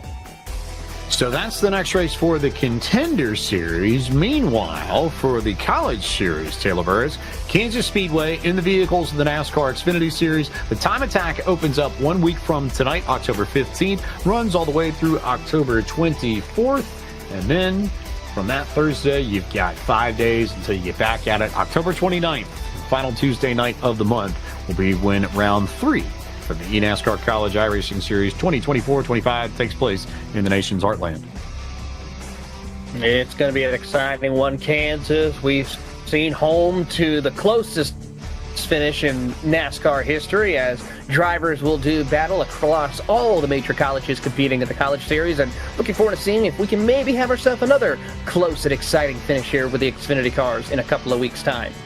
Kansas is one of the best mile and a halves, both in real life and in the sim. I expect a cracker of a race in a few weeks' time. Also, before we go, a shout out to our director, Drew Adamson at iRacing, who was not on the board this evening, but was watching, and a big shout out to Cisco Escaramuza and the crew at iRacing for help making this broadcast possible tonight. A long one. Glad that you stuck with us all the way through. For my partners in the booth, Taylor Burris and Joe Peak, I'm James Pike. Thank you so much for watching iRacing's coverage of the eNASCAR College and Contender iRacing Series. We look forward to seeing you next Tuesday night for round 2 of the eNASCAR Contender iRacing Series for 2024 from the virtual Homestead Miami Speedway.